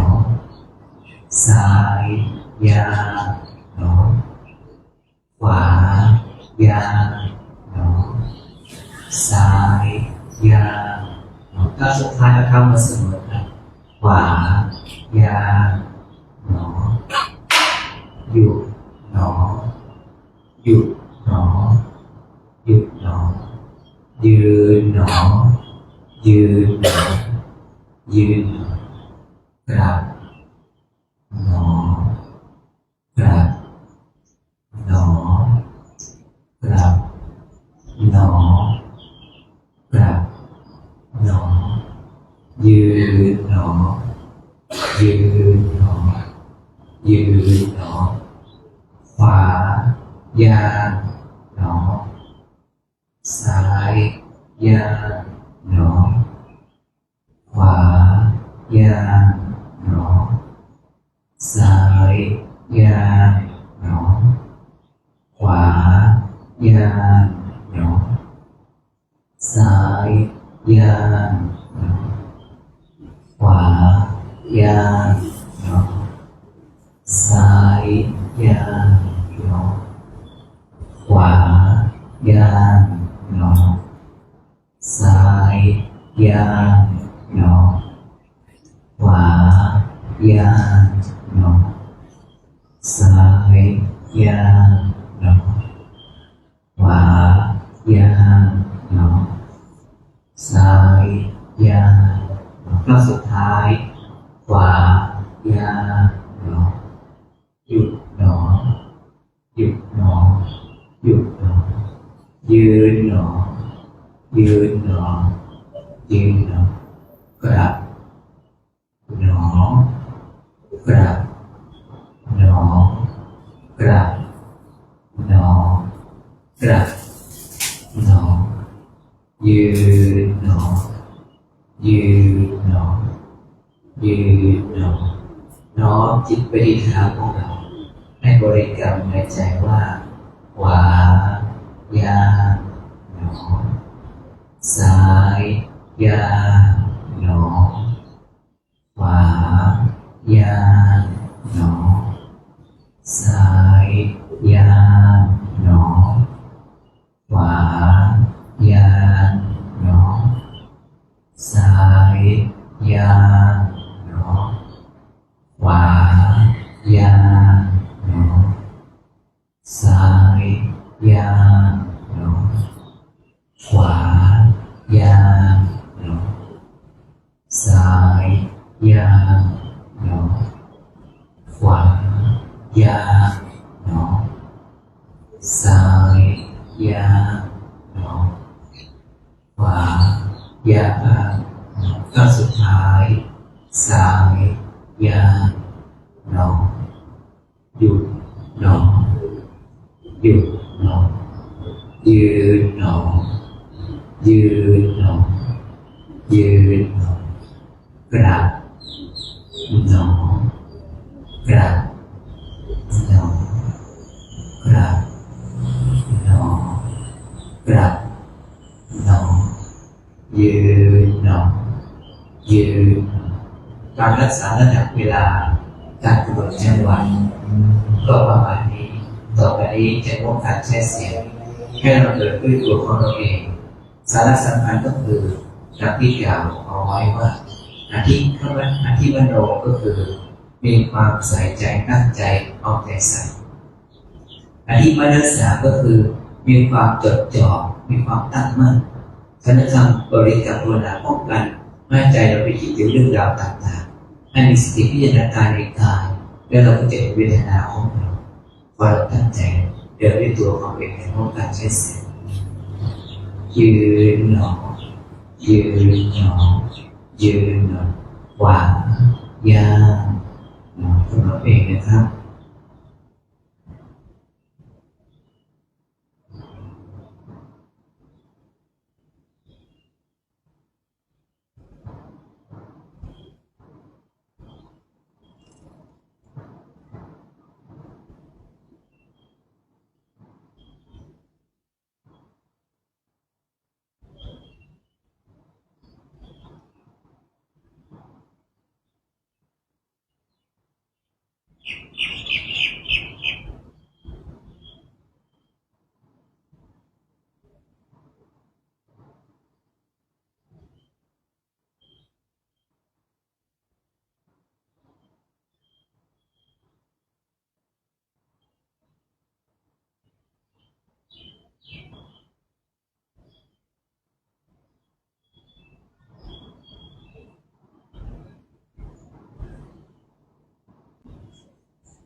เรามีสติมาสู่ทัศนะที่นั่งของเราโดยเดียวความสำคัญคือการกำหนดเป็นพยานต่อความเนื่องเป็นเรื่องสำคัญดังนั้นการเจริญวิปัสสนากรรมฐานนั้นต้องอาศัยสติกำหนดอยู่ตลอดเวลาไม่ให้ขาดสายอาศัยความเพียรด้วยอย่างยิ่งยวดปัญญารู้ตัวทั่วพร้อมรักษาอารมณ์มาค่อยๆเดินมาสู่ที่นั่งของเรา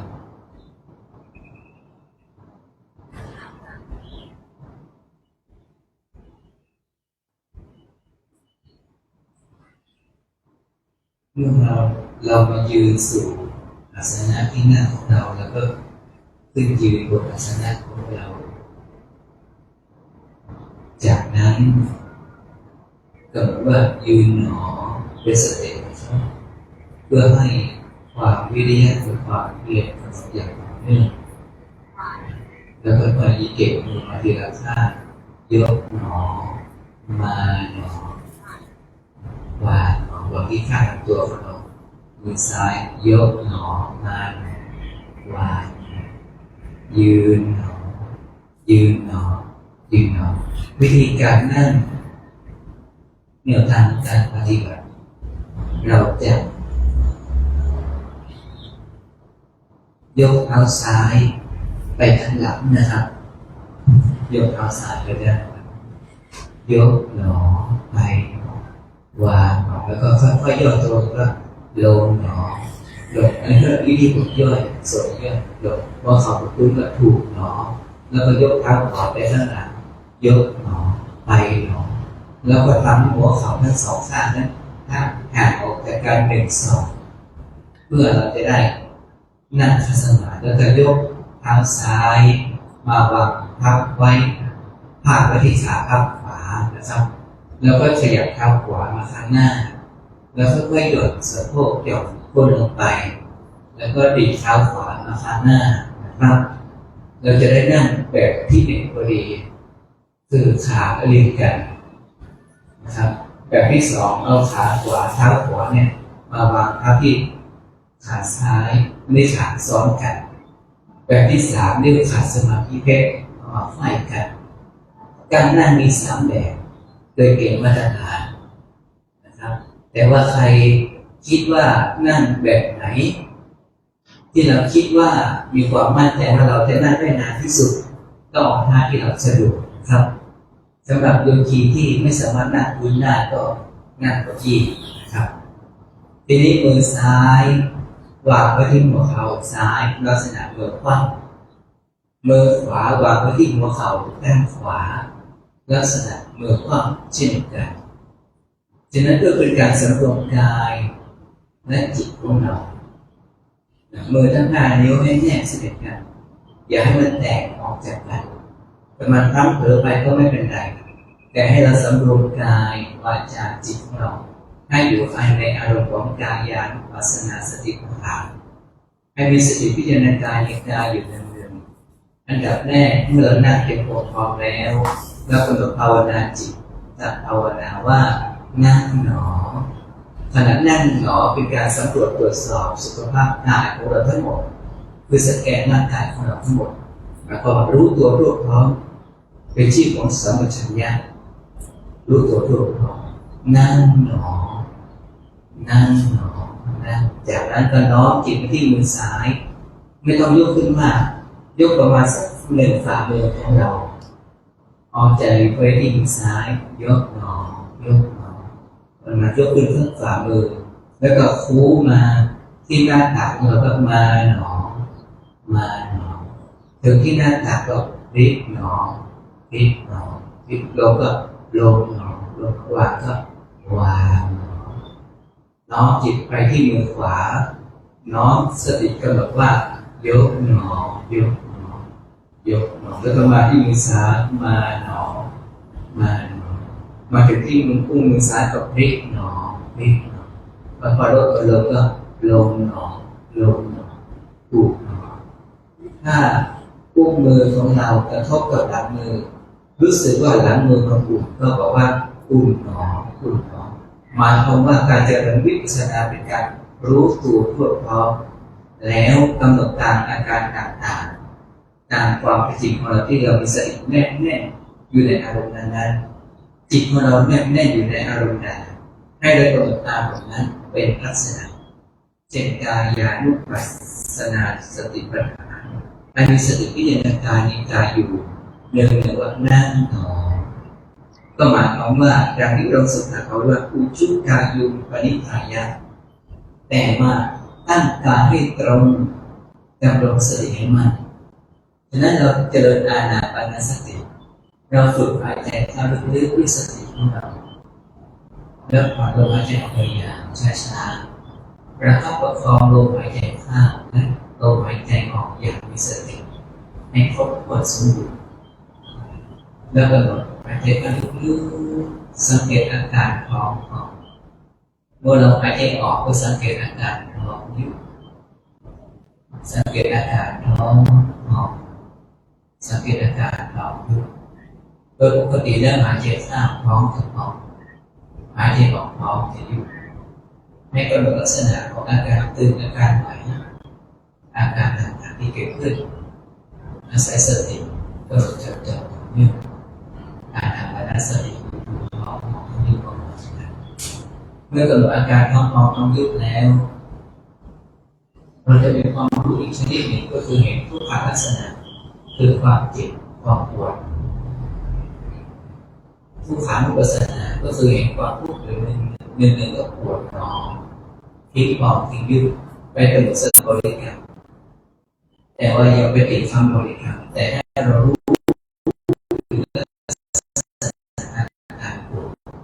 ที่มันตึงมันไหวมันปวดมันเน็ตอะไรๆก็สังเกตอาการนี่ซึ่งที่เป็นวิปัสสนา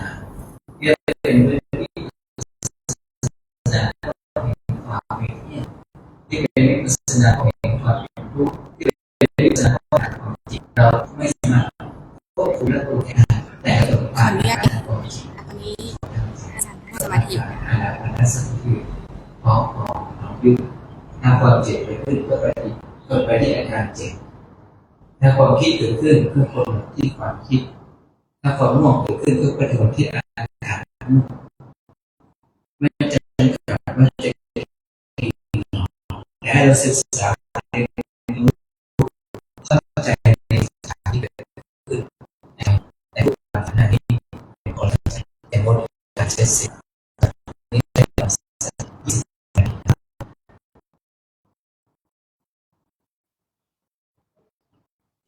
อันนี้คือห้องไฟ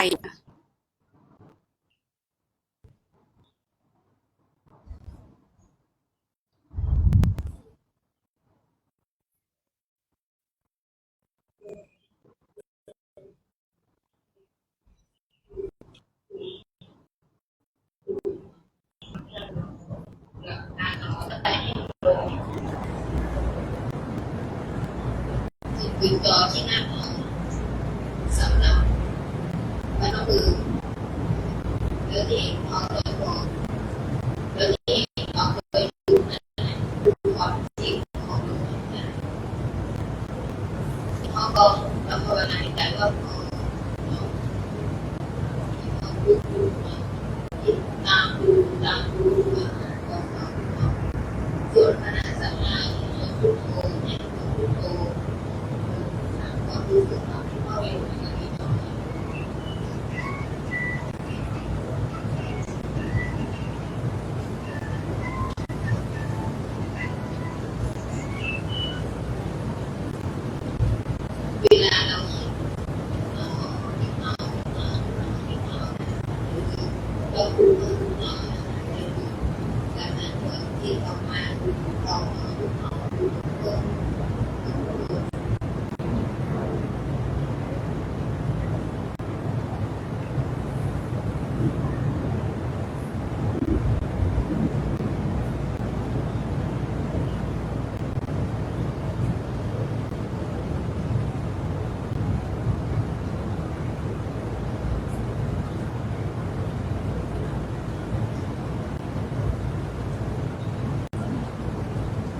ได้ยินเด็กตื่นมาเสียงดีเด็กเราความรู้สึกแบบตาดูอาการของตาเราจะคอยอ่านยกเรายกเรายกเราไปไปเราไปเราไปเรา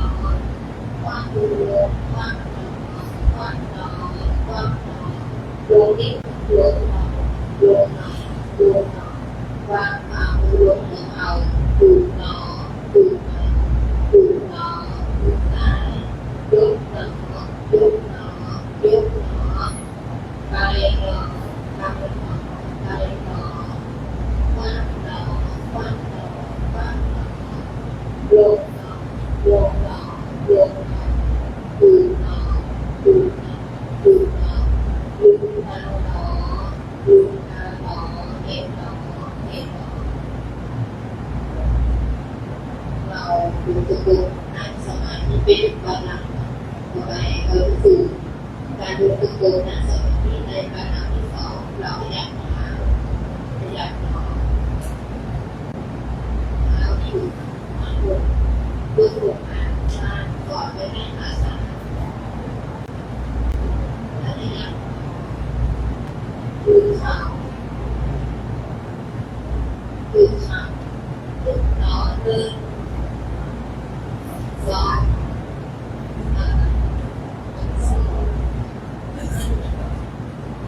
เป็นไงเรื่องลมไหลเวียนได้ดี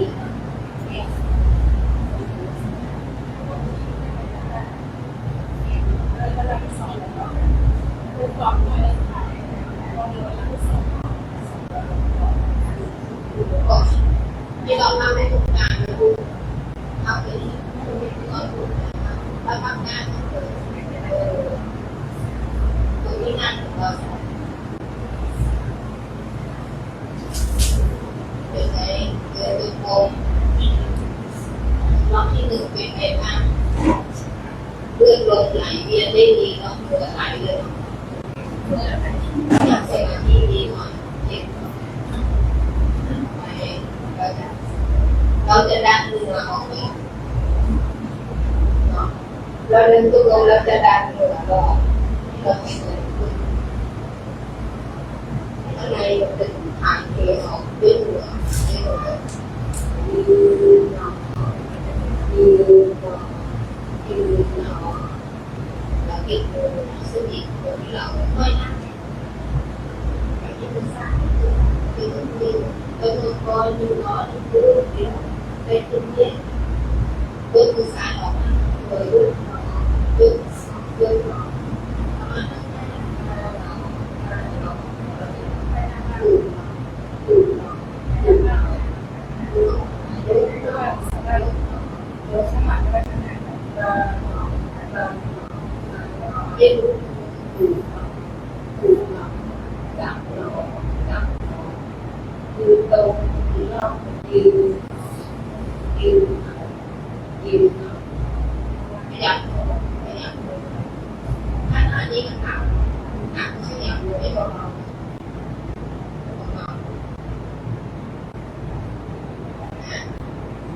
วันนี้เราจะให้กำลังใจนักศึกษาศึกษาว่าเยอะมาวิปัสสนาสันโตประชาสัมพันธ์ของเจ้าบ้านวันนี้เราจะขึ้นบันไดเดี๋ยวตั้งแต่วันนี้เป็นต้นไปเราจะขึ้นบันไดเราจะลงบันไดเราจะไม่ตกบันไดให้เรามีสติดูบันไดเราขึ้นให้เรากำหนดว่าเวลาเราขึ้นให้กำหนดว่ายกหนอเหยียบหนอยกหนอเหยียบหนอยกหนอเหยียบหนอตามขั้นบันไดที่เราขึ้นแล้วเวลาลงบันไดเราให้มีสติรู้ยกหนอถ้าเราก่อนไม่ยกหนอก็จะเหยียบหนอยกหนอแล้วก็เหยียบลงขั้นบันไดโดยถึงสุดบันไดคือระยะก่อน เราเดินไปตลาดเดินซื้อของให้เราเลยเนี่ย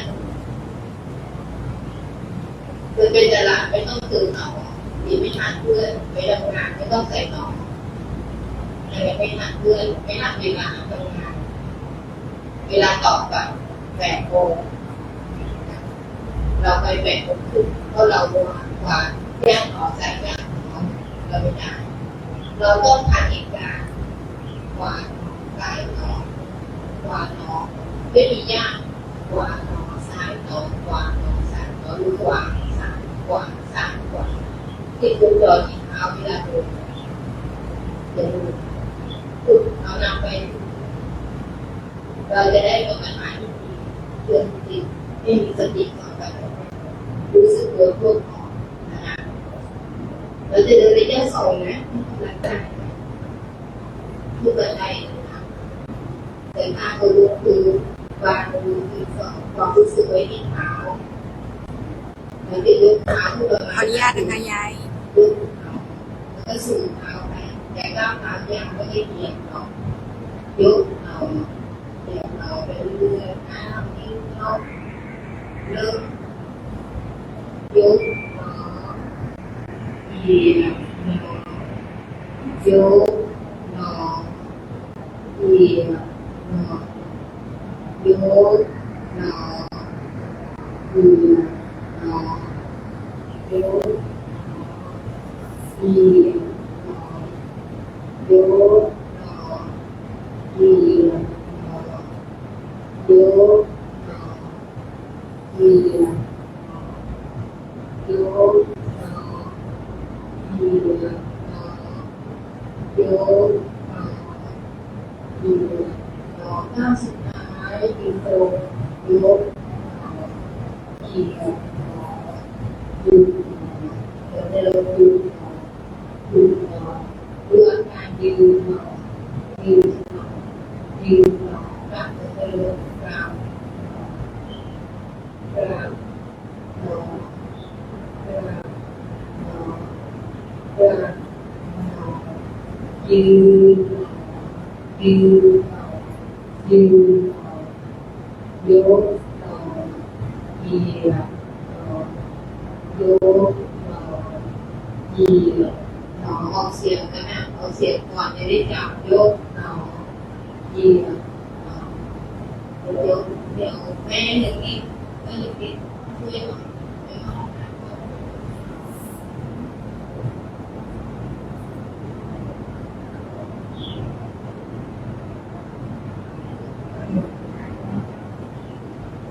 ก้าวสุดท้ายเราข้ามที่หลังสะโพกข้างหน้าค่ะหยุดหนอหยุดหนอหยุดหนอผู้ใดยืนผู้ที่ทำยืนหนอยืนหนอยืนกลับ ขออภัยค่ะ ออกไปกลับถ้าเรายิ่งกลับมันก็เปลี่ยนนะกลับพูดแล้วเราก็ยืนสมาธิแล้วก็กลับเพื่อให้เราไม่เห็นนะถ้าเรากลับผู้ที่เหลือกลับที่สองเลยเพราะฉะนั้นเราไม่หยุดกลับเรากลับเราสักการหนึ่งก็กลับอันนี้เราหยุดยืนหนอดูการยืนทุกครั้งที่เราจะเดินเราต้องดูเรายืนหนอยืนยกเหยียบกำหนดก่อนเลยนะคะกำหนดใจของตัวเองเถอะและพยายามให้ทันนะพยายามให้ตรงความเป็นจริงของตัวเองนะคะ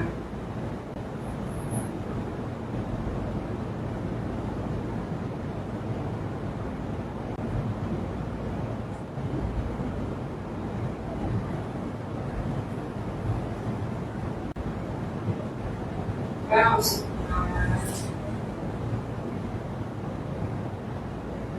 หยุดหนอ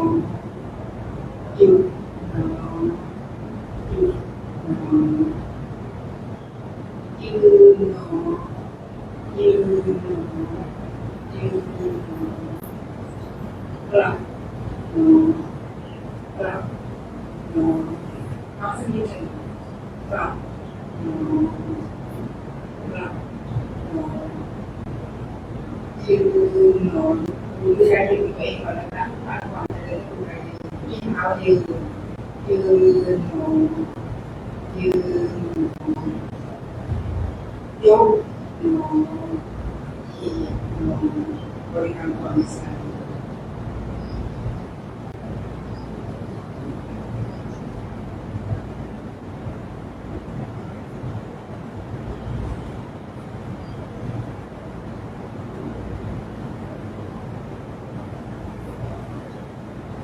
ก้าวสุดท้ายหยุดนอนหยุดนอนหยุดนอนยืนนอนยืนนอนยืนนอนปรับนอนปรับหายใจปรับนอนปรับนอนยืนนอนยืนนอนยืนนอนยกนอนเหยียดนอนยกนอนเหยียดนอนบริกรรมความสะอาด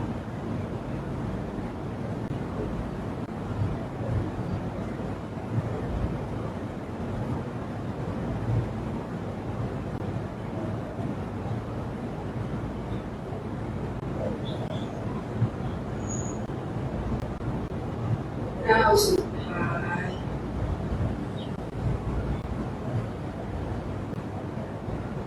หยุดนอนหยุดนอนหยุดนอนยืนนอนยืนนอนยืนนอนกลับกลับนอนกลับกลับกลับยืนนอนยืนนอนยืนนอนยกนอน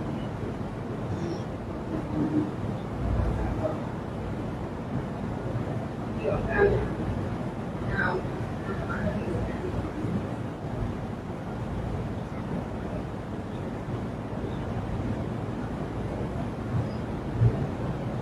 ก้าวสุดท้ายหยุดนอนหยุดนอนหยุดนอนยืนนอนยืนนอน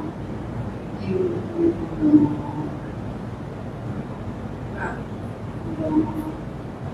กลับนอนกลับนอนยืนยืนนอนยืนยก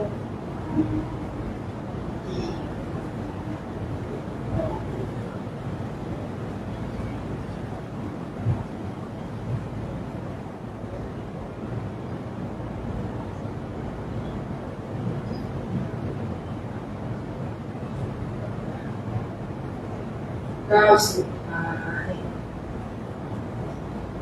หยุดนอน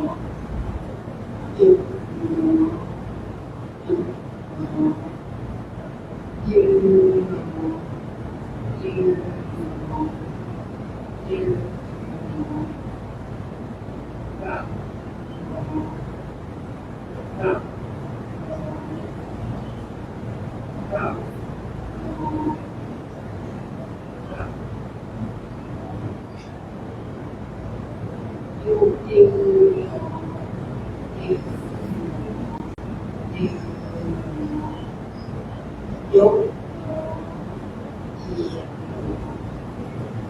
ยก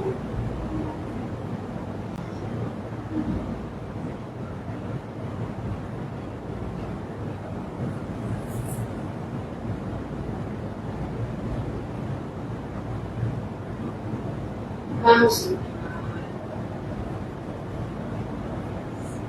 หยุดนอน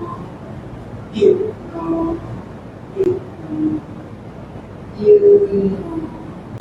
ยืนยืน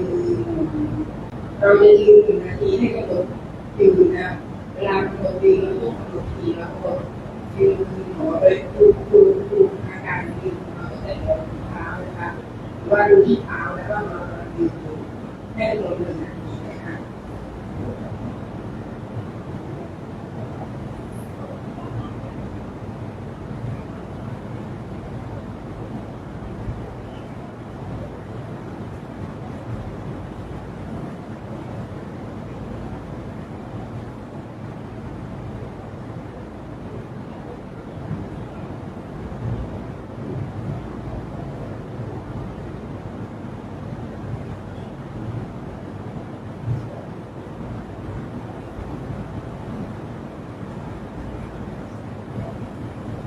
ยืนยืนยืนกลับกลับกลับ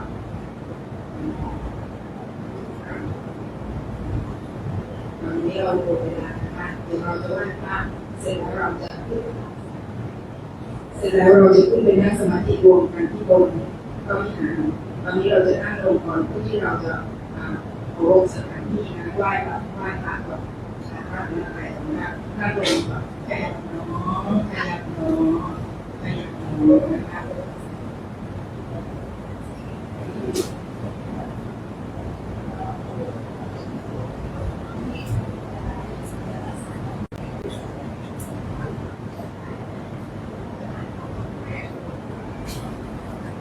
ตอนนี้เรายังถือว่าเราในการทำต้องพยายามเก็บอารมณ์นะเก็บอารมณ์ก็คือเราจะไม่พูดคุยกันหรือว่าไม่ทำอะไรที่มันนอกเหนือจากความจำเป็นมากความจำเป็นก็คือ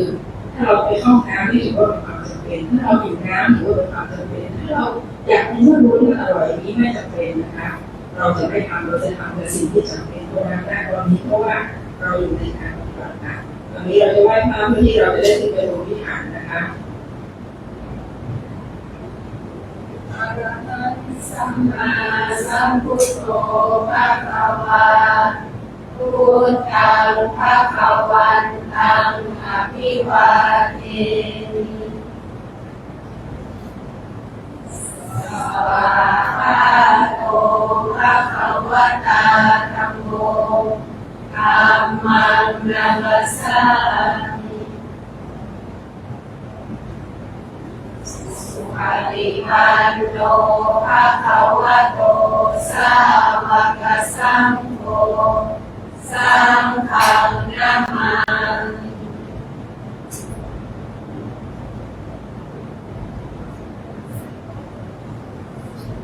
เดี๋ยวเราจะไปที่พระวิหารเลยนะคะเราไม่ต้องอาสนะไปแล้วเรานั่งเพื่อนว่าคือคุณโกงนั่นแหละมันจะสรุปแล้วที่เราบอกมาเพราะฉะนั้นเราจะไปบอกซ้อนกันไม่ได้เป็นอะไรที่นี่นะคะไปบอกซ้อนกันที่นี่เราจะไม่ใช้เสียงนะเพราะว่าตอนนี้อยู่ในการปฏิบัติเพราะฉะนั้นเราจะต้องปฏิบัติด้วยความสงบนะปฏิบัติโดยการกำหนดนะกำหนดก็คือเราจะไม่พูดเราต้องมีอย่างสงบไว้นะคะแล้วเดี๋ยวเราเดินไปที่พระวิหารขวดน้ำแก้วน้ำใครเอามาขอให้เก็บไว้ด้วยนะคะอย่าลืมนะเราก็ไม่พักอะไรที่เป็นกลางนะเราก็ไม่ให้ได้เป็นของเรานะถ้าเพื่อนลืมเราเห็นเราก็เก็บเลยนะแต่ถ้าเป็นของเราให้เราเก็บเราพยายามตรงนี้ให้รักษาอารมณ์นะคะอย่าพูดกันนะคะรักษาอารมณ์นะไปขึ้นไปบนพระวิหารอย่างสงบนะคะเราไม่ต้องเชียร์บอลเรานั่งได้เลย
ขออนุญาตย้ายกล้องนะคะ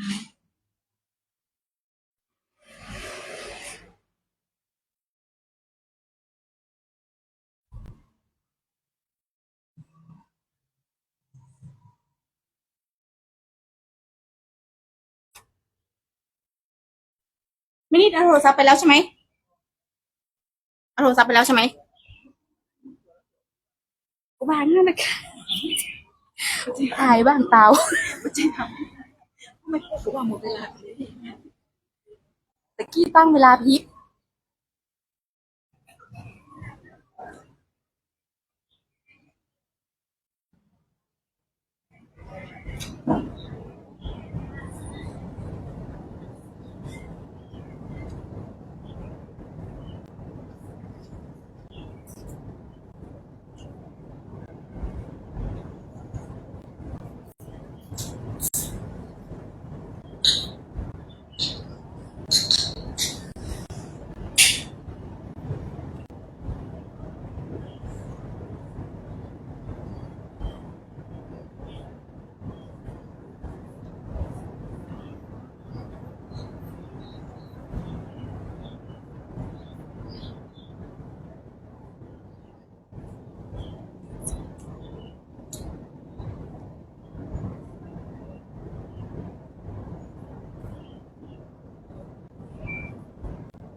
สถานที่ถ่ายทอดสดเป็นไปอย่างจดจ่อต่อเนื่อง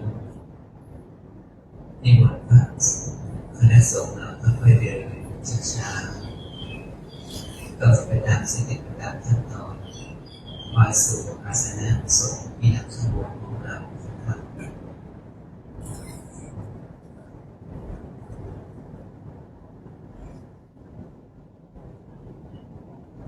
ส่วนอยู่วิชาช่วยเก่งอาสนะแล้วก็ช่วยจัดเก้าอี้เพื่อจะรองรับ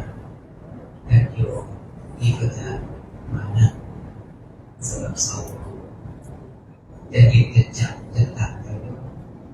จะวางก็ไม่มีสติทุกขั้นตอนนะครับ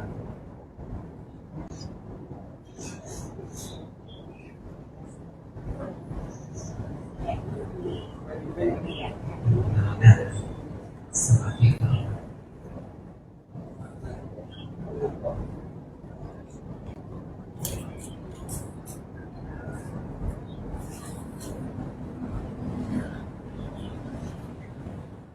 ลักษณะแอนโยเจริญพรนะเก้าอี้รับนอนได้ขวาย่างซ้ายย่างเลือกอะไรก็เลือกได้แต่อย่าลืมสติกำหนดอะไรได้ก็ขอแต่ไม่มีสติครับ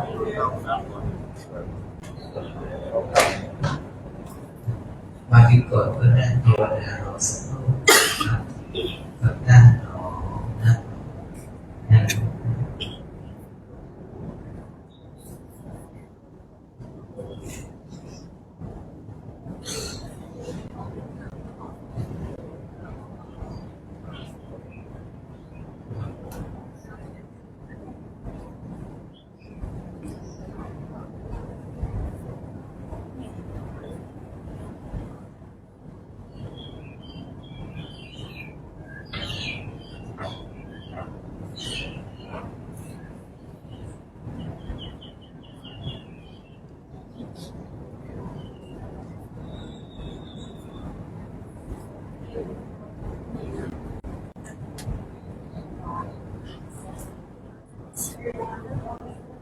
นั่งเป็นแถวเมื่อเช้า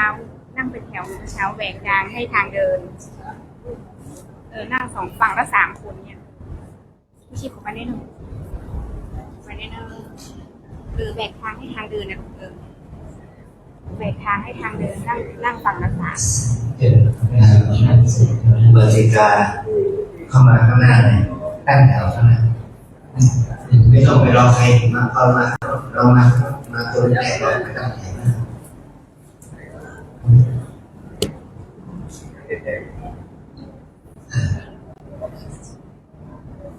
3 แถว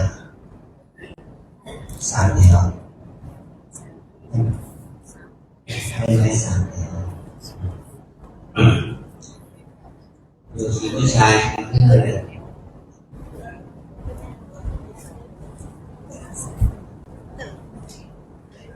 ไม่ต้องตั้งใจตื่นไปไม่ก็สบายเราได้นั่งภาวนาเพื่อบูชาพระรัตนตรัยเนาะวันนี้เราเข้ามาในวิหารก็เข้า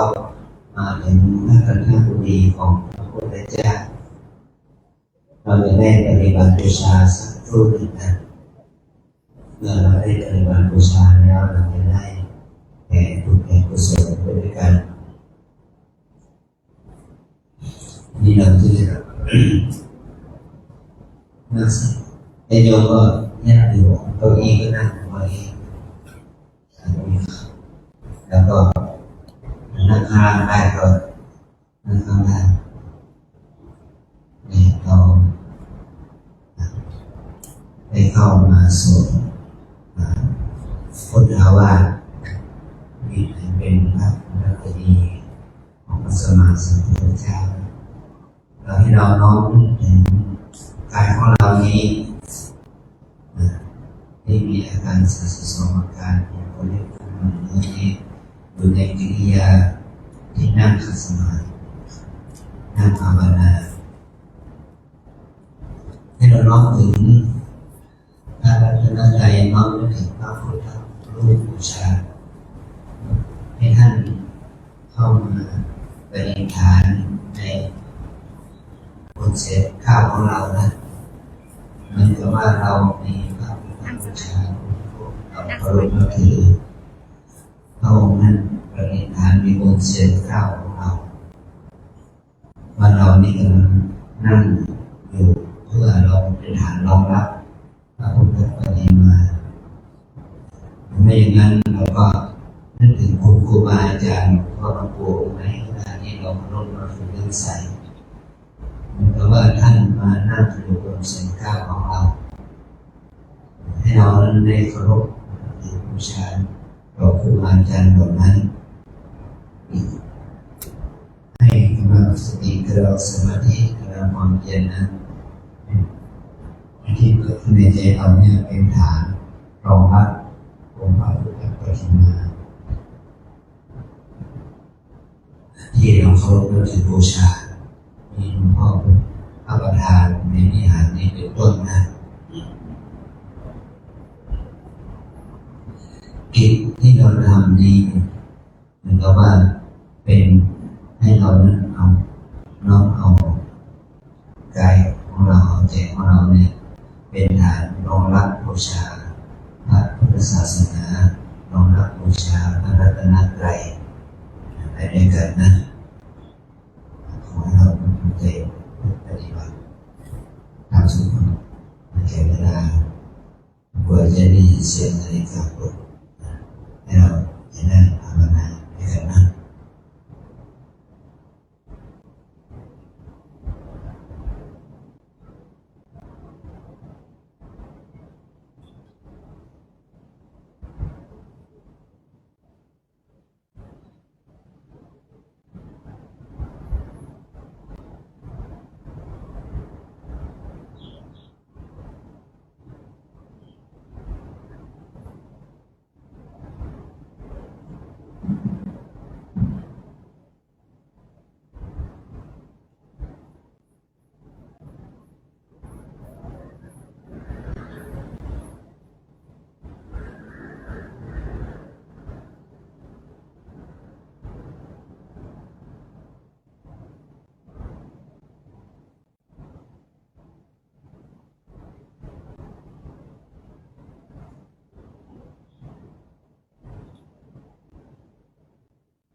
ส่งคนเทวดามีหมอลืมตาให้เราน้อมนึกถึงพระเจ้าผ่านนี้สิ่งที่เราบูชานะลงมือต้นมือขึ้นมาเที่ยวสอนมาเที่ยว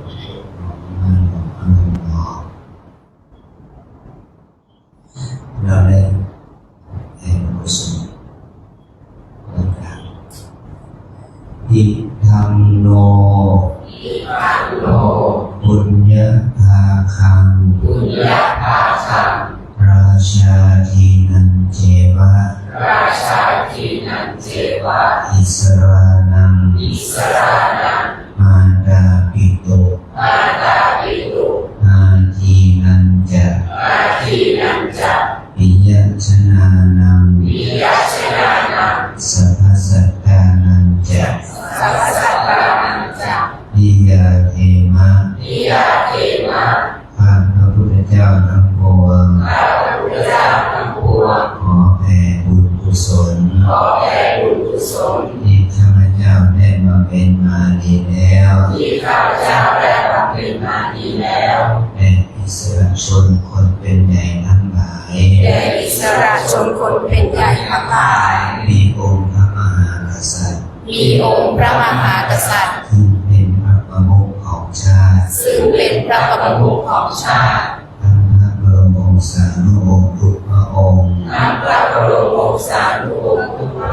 ทั้งสมเด็จพระสังฆราชซึ่งเป็นประมุขของศาสนาคณะรัฐบาลผู้บริหารประเทศชาติปิยชนคนที่รักทั้งหลายมีบิดามารดาครูบาอาจารย์ผู้มีอุปการะคุณทุกท่านขอให้ท่านทั้งหลายจงถึงซึ่งความสุขปราศจากทุกข์ไม่มีเวรไม่มีภัยไม่มีความลำบากเดือดร้อนขอจงมีความสุขกายสุขใจรักษาตนให้พ้นจากทุกข์ภัย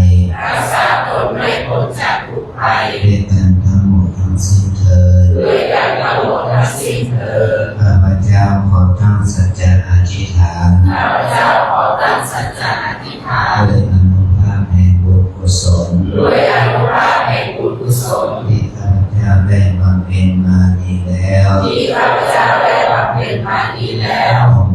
จงเป็นภาวะปัจจัย จงเป็นภาวะปัจจัย เป็นอุปนิสัยนำส่ง เป็นอุปนิสัยนำส่ง ขอให้เกิดปัญญาญาณ ขอให้เกิดปัญญาญาณ ทั้งชาตินี้และชาติหน้า ทั้งชาตินี้และชาติหน้า ตลอดชาติอย่างยิ่ง ตลอดชาติอย่างยิ่ง จนถึงความพ้นทุกข์ จนถึงความพ้นทุกข์ คือพระนิพพานเถิด ถึงพระนิพพานเถิด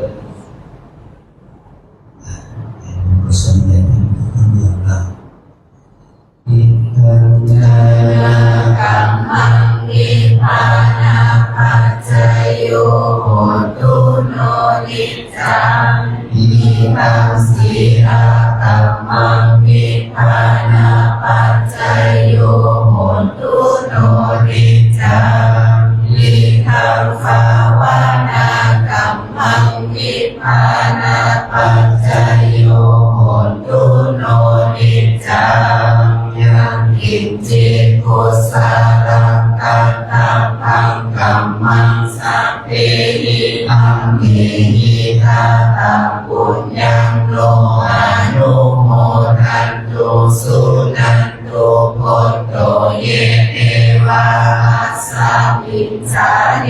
อาทิทาตาทิทาโยกาสัทธาโหตุสังฆังสัทธาสุขีอัตตานังปาริหารันตุมาตาปิตาสุขิตาโหนตุทุกขาปามุจจันตุสัพเพ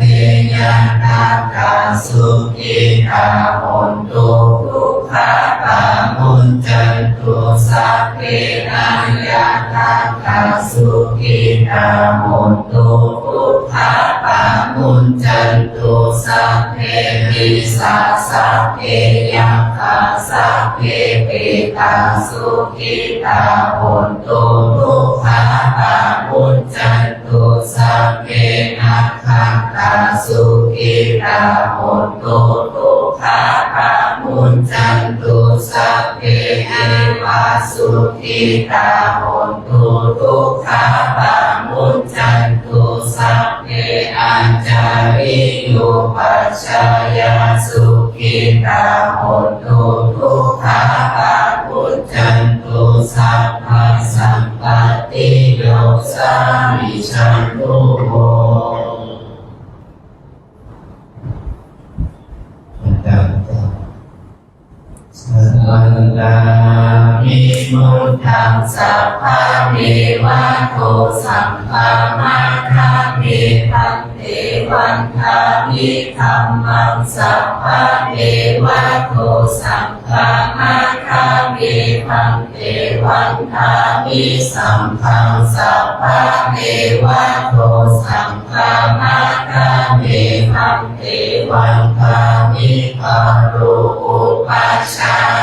จาริเยสัพพะเมวะโตสังฆามาคาเมพันเตวันทามิกัมมัฏฐานังสัพพะเมวะโตสังฆามาคาเมพันเตวันทามิอาราเมปัฏฐาสีมังสัพพะเมวะโตสังฆามาคาเมพันเตวันทามิเจติยังสัพพังสัพพะฐานิสุมาติทิตาสาริราธาตุมหาปุถิพุทธารูปังสักการังสัทธานาคาโลเกเทวะโลเกธรรมะโลเกจัมพุติเตรังกาทิเตสาริราธาตุโยเกสาธาตุโยอาระหันตาธาตุโยเจติยังพัทธาปุติจาตุราสีติสาหเสปัมมะขันเทสัพเพ สัมปาระจิตติยังมหังวันทามิสัพพโส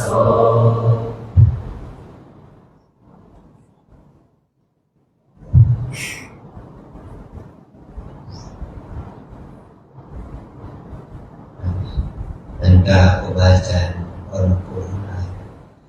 สาธุวันตามิพันเตสัพพังอัปปาระธังนามาธามิพันเตมยาปะตังปุญญังสา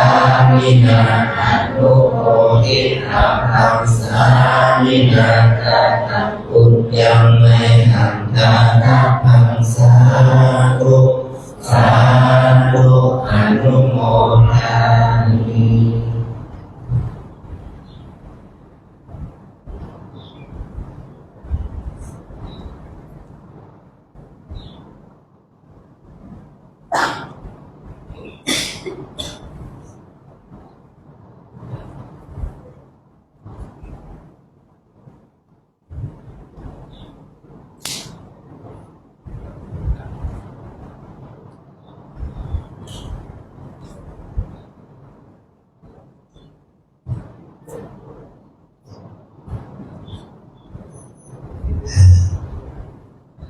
ขออนุโมทนาครับ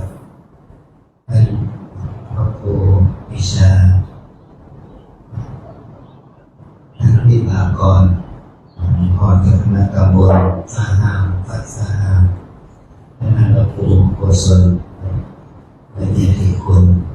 เลือกคณะสงฆ์ตำบลฟ้าห้ามมีวัดพระเจ้าวัดน้ำกาท่ากระดาษสนใจเรื่องกอบที่ได้มาร่วมกิจกรรมในวันนี้มันไม่ถึงทางด้านเมืองก็คือท่านรองนายกเทศมนตรี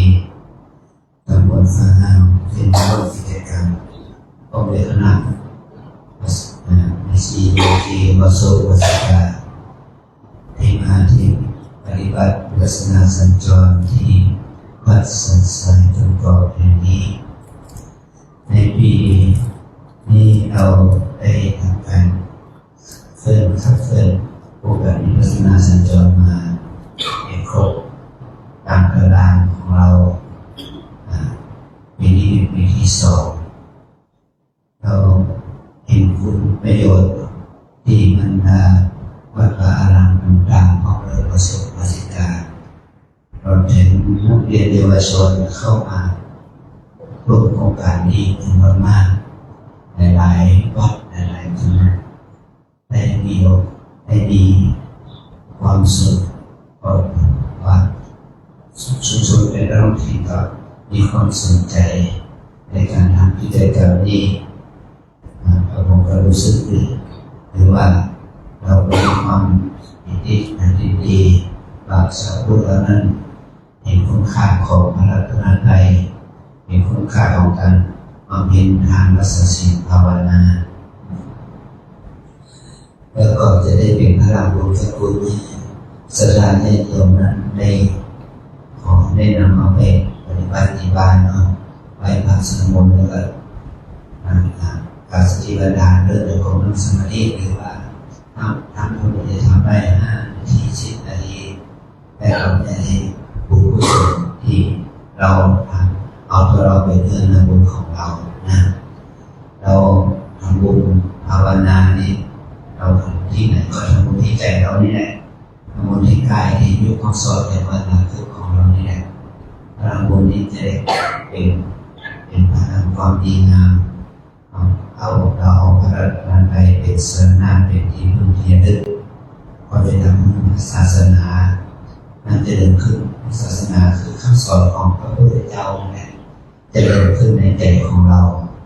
ก็ได้รู้ในกุศลเกิดขึ้นกับเราหลายสิ่งต่อไปขออนุโมทนายินดีกับคณะสงฆ์คณะวัดสุวัดสิกขาแล้วก็ทุกท่านที่ได้มากิจกรรมนี้เพื่อความเจริญรุ่งเรืองของพระพุทธศาสนาสามารถปฏิบัติและเพื่อความงดงามในบุญในพระธรรมไทยจะได้เกิดขึ้นแก่คนทั้งหลายขอพระเราในจงเป็นอานิสงส์ของเรา ริญในธรรมนี้ในสมาปฏิบัติเพื่อความเจริญของมรรคของทางเป็นที่สุดจงมาเกิดผลแก่พวกเราทั้งหลายจงทุกข์พนากันด้วยเถิดสาธุสาธุสาธุ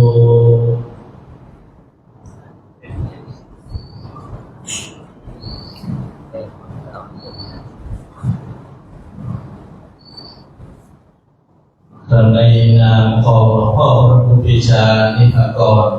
เจ้าคณะตำบลฟ้าห้ามและในนามพระเจ้าประสงค์พระสังฆาธิการในตำบลฟ้าห้ามทุกรูปทุกวัดก็ขอกราบถวายความเคารพหลวงพ่อพระภาวนาธรรมาภิรักษ์วิปัสสนาเจ้าคณะอำเภอเมืองเชียงใหม่และพระวิปัสสนาจารย์ครูบาอาจารย์ทุกรูปที่ได้มาถวายความรู้เกี่ยวกับสติปัฏฐาน4ซึ่งในวันนี้เป็นโครงการวิปัสสนาสัญจรซึ่งเป็นมาจอดหน้าชานชาลาสถานีวัดสันทรายต้นกอกแห่งนี้เรากับผมในนามหลวงพ่อพระครูปรีชานิพากรเจ้าคณะตำบลฟ้าห้ามตลอดถึงพระสงฆ์พระสังฆาธิการเจ้าคณะพระสังฆาธิการในตำบลฟ้าห้ามทุกรูปทุกวัดก็ขออนุโมทนาและขอกราบเมตตาหลวงพ่อที่ได้นำโครงการดีๆมาสู่วัดวาอารามวัดสันทรายต้นกอกที่นี้ได้เวียนกันในแต่ละตำบลในอำเภอเมืองเชียงใหม่ดังนั้นเมื่อทางคณะสงฆ์คณะศรัทธาในตำบลฟ้าห้ามได้ตลอดถึงตำบลสันติเสื้อเพราะว่าสันทรายต้นกอกมี2ตำบลก็มีตำบลสันติเสื้อตัวเล็กและตำบลฟ้าห้ามดังนั้นจะได้นำโครงการวิปัสสนาสัญจรนี้ที่ได้เรียนรู้และปฏิบัติในวันนี้เมื่อหลังจากธรรมะสวดมนต์เย็นเสร็จในตลอดพรรษา 2568 นี้ทางคณะสงฆ์คณะศรัทธาจะได้เจริญจิตภาวนาตลอดถึงได้เจริญพระกรรมฐานที่ได้รับความรู้ในการเจริญสติปัฏฐาน4ในวันนี้ไปประพฤติปฏิบัติและในโอกาสนี้ก็ขอกราบขอบพระคุณในเมตตาบารมีหลวงพ่อพระภาวนาธรรมาภิรักษ์วิปัสสนาเจ้าคณะอำเภอเมืองเชียงใหม่ที่ได้นำคณะเป็นชีโยคีผู้ปฏิบัติธรรมได้เป็นน้องคณะศรัทธาตำบลฟ้าห้ามและสันติเสื้อทุกคนทุกท่านที่ได้มาประพฤติปฏิบัติวิปัสสนาสัญจรในคราวนี้ขออนุโมทนาได้อ้างขอบคุณพระศรีรัตนตรัยคุ้มครองปกป้องรักษาคณะศรัทธาญาติโยมทุกคนทุกท่านที่มีแต่ความสุขใจสบายใจมีสุขภาพพระนามัยที่สมบูรณ์แข็งแรงและขอบารมีธรรมของหลวงปู่ทองสิริมังคโลได้คุ้มครองปกป้องรักษาหลวงพ่อใหญ่เจ้าคณะอำเภอเมืองเชียงใหม่หลวงพ่อพระภาวนาธรรมาภิรักษ์วิปัสสนาได้มีสุขภาพพระนามัยที่สมบูรณ์แข็งแรงและเป็นร่มโพใบใหญ่ร่มไทรเป็นหนาตื่นกับคณะสงฆ์คณะศรัทธาสืบต่อไปศรัทธาญาติโยมทุกคนทุกท่านที่ได้มาประพฤติปฏิบัติในวันนี้ท่านว่าจะเดินทางขอให้เดินทางกลับโดยสวัสดิภาพเหมือนกันทุกท่านทุกคนขอเจริญพรความเจริญพรเชิญท่านรองนายกกล่าวในนามของคณะสงฆ์ครับ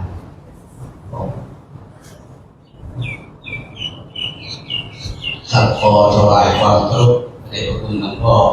พระภาวนาธรรมิรักษ์หลวงพ่อเจ้าคณะอำเภอเมืองเชียงใหม่ที่เคารพอย่างยิ่งเรียนแม่ชีโยคีและท่านผู้เข้าร่วมโครงการวิปัสสนาสัญจรในวันนี้ครับวันนี้ผมในนามของเทศบาลนะครับตำบลฟ้าห้ามนะครับซึ่งถือว่าพื้นที่ของวัดสันติกอกนี้อยู่ในพื้นที่การดูแลของเทศบาลตำบลฟ้าห้ามหลังจากที่ได้รับหนังสือ จากท่านเจ้าวาดวัดสัจจุบอกว่าขอเรียนเชิญมาร่วมโครงการวิปัสสนาสัญจรก็ถือว่าเป็นโอกาสอันดีนะครับที่พี่น้องชาวพุทธของเราทั้งคณะสัตยาวัดเสด็จของพระเจ้าตำบลฟ้าห้างตำบลสวีเสื้อนะครับได้ทำข่าวดีจากพระเดชพระคุณหลวงพ่อจากนำธรรมะสัญจรมาให้กับองค์เรานะครับซึ่งถือว่าพระเดชพระคุณหลวงพ่อนั้นเป็นพระที่มองการไกลครับถึงแม้ว่ามีแล้วนะครับทางตำบลฟ้าห้างมีโอกาสที่จะได้ร่วมโครงการวิปัสสนาสัญจรเนื่องจากมีเหตุการณ์น้ำท่วมขึ้นนะครับแต่ปีนี้ถือว่าการวิปัสสนานั้นเป็นสิ่งที่ดีนะครับได้มาสู่ตำบลฟ้าห้างของเรานะครับองค์พระสัมมาสัมพุทธเจ้าท่านบอกไว้ว่าการบูชานั้นมีสองอย่างนะครับมีสัตว์บูชาแต่ที่ยิ่งใหญ่นั่นก็คือการปฏิบัติบูชานะครับถึงแม้ว่าเราจะปฏิบัติด้วยเพียงแค่ดูแลนี้ก็เป็นบุญอานิสงส์อย่างมหาศาลวันนี้ระบบในนามของพี่น้องจากตำบลฟ้าห้างนะครับขอกราบขอบคุณในวิชาธรรมของพระเดชพระคุณหลวงพ่อพระภาวนาธรรมธิราชพ่อเจ้าคณะอำเภอเมืองเชียงใหม่และกับพระวิปัสสนาจารย์จากพระคำเปิดทุกรูปนะครับที่ได้เมตตามาให้คำแนะนำในการกระทำเพื่อปฏิบัติวิปัสสนากรรมฐานถึงแม้ว่าจะเป็นเวลาน้อยนิดก็เป็นสิ่งที่มีคุณค่าต่อชีวิตของพี่น้องชาวพุทธของเรานะครับขอกราบขอบคุณทางแม่ชีโยคีนะครับจากสำนักวัดอำเภอตะโกนารามทุกท่านนะครับที่ได้ให้ความสำคัญต่อโครงการนี้นะครับและปีหน้าขอเมตตาช่วยของเราที่ตะโกนฟ้าอีกครั้งหนึ่งนะครับขอกราบขอบคุณในเมตตาธรรมก็ประเด็นเพิ่มเข้าไปในการนี้นะครับสาธุโมทนาบุญเลยนี่เราจะได้มอบหนังสือสติปัฏฐานและคู่มือปฏิบัติธรรมแก่ญาติโยมสาธุชนทุกท่านให้มาร่วมที่แม่ร่วมปิดมาปฏิบัติวิปัสสนาสัญจรได้เป็นวันปิดชุดสุดท้ายได้นำหนังสือไปอ่านไปศึกษาเราเข้าใจภาพเพื่อให้ภาพรวมมากขึ้นเนาะของโมเลนาของเข้ามาแล้ว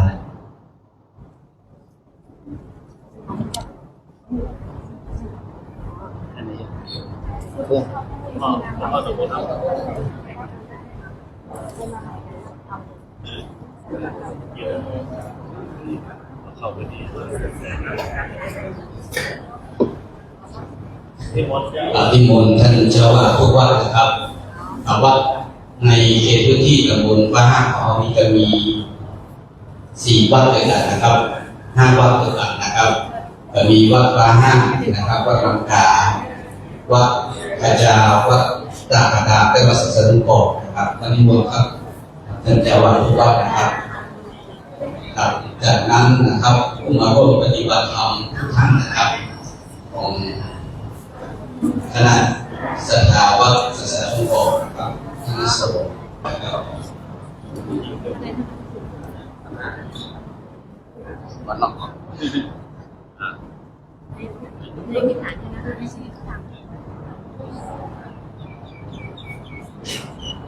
แม่เข้าคิวไปเลยเนอะ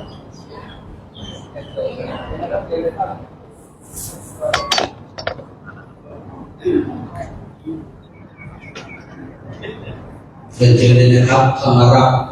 ธรรมะนะครับสิ่งสำคัญจากพระเดชพระคุณหลวงพ่อเลยนะครับวันนี้พระเดชพระคุณหลวงพ่อได้เมตตานะครับต่อพี่น้องชาวตำบลฟ้าห้างตำบลสันเสื้อเลยนะครับเมื่อวานนี้วันที่17 กันยายนพระเดชพระคุณหลวงพ่อกำลังคณะนะครับไปวิปัสสนาสัญจรที่วัดตั้งใกล้ๆกับวัดเสด็จบอกเราเนี่ยนะครับซึ่งถือว่าหลวงพ่อได้ปักธงชัยการวิปัสสนาคือกับคณะสงฆ์ตำบลอำเภอนะครับเมืองเชียงใหม่นะครับซึ่งถือว่าเป็นวิธีพิธีอันดีนะครับก็เคยมีมาก่อนนะครับเรื่องถ่ายรูปครับสัปดาห์นึงถ่ายรูปนะครับบริเวณด้านหน้าวิหารเนาะถ่ายรูปบันทึกภาพด้านหน้าวิหารนะครับหลังจากที่ท่านก็ทำมาจากพระเดชพระคุณหลวงพ่อแล้วนะครับเชิญไปตรงบริเวณด้านหน้าวิหารนะครับพร้อมกับบันทึกภาพหมู่ร่วมกันนะครับว่าครั้งหนึ่งนะครับได้มีโอกาสมาปฏิบัติธรรมร่วมกันนะครับถือว่าเป็นบุญกุศล อันยิ่งใหญ่นะครับในชีวิตนะครับก็มีหลายท่านที่จะมีโอกาสมาปฏิบัติธรรมแบบนี้เรานะครับวันนี้เราได้สร้างสิ่งที่เป็นมงคลกับชีวิตนะครับเรียนเชิญนะครับเข้าหนังสือแล้วขอความกรุณาไปด้านหน้าวิหารนะครับด้านหน้าโสดเป็นนะครับในวันที่ร่วมกับพระเดชพระคุณหลวงพ่อนะครับเรียนเชิญเลยนะครับไปด้านหน้าวิหารเลยนะครับด้านหน้าโสดเลยนะครับสักครั้งหนึ่งนะครับพระเดชพระคุณหลวงพ่อได้เมตตานะครับมอบหนังสือปักมูแล้วนะครับจะได้มีการปฏิบัติมูร่วมกันนะครับ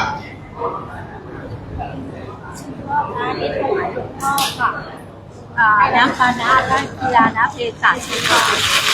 มีข้อหนักข้อมูลค่ะ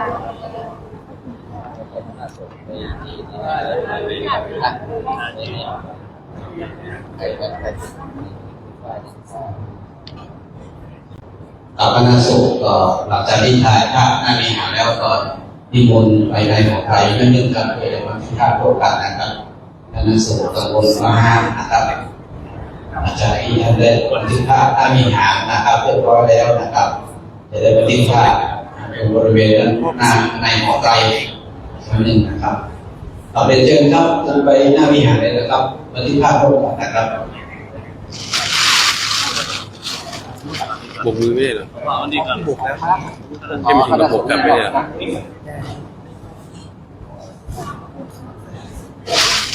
ทำให้เต็มไม่กดหยุดไลฟ์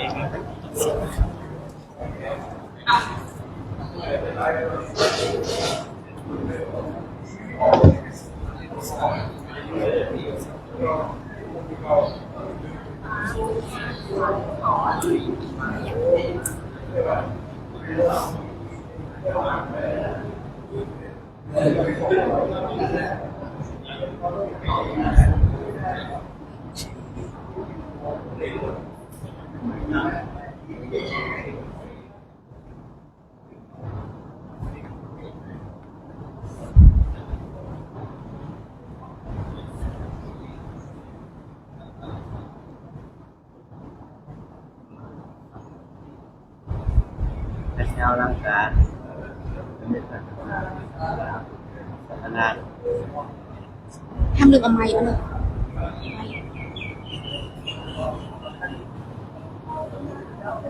แล้วจะแบกไปจากไหนได้เนี่ยขออนุญาตไปหน่อยได้ไหมคะพี่ชีขอเป็นไปหน่อย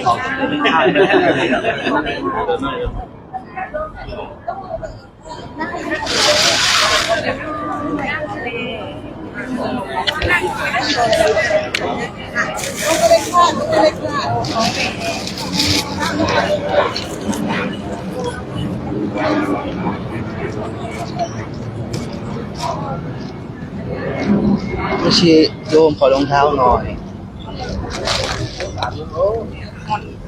มอนทรี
กล้องนะครับหนึ่งสองสามครับหนึ่งสองสามรูปนี้นะครับ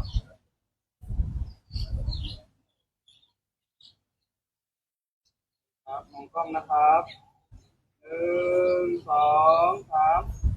รูปนี้ครับหนึ่งสองสาม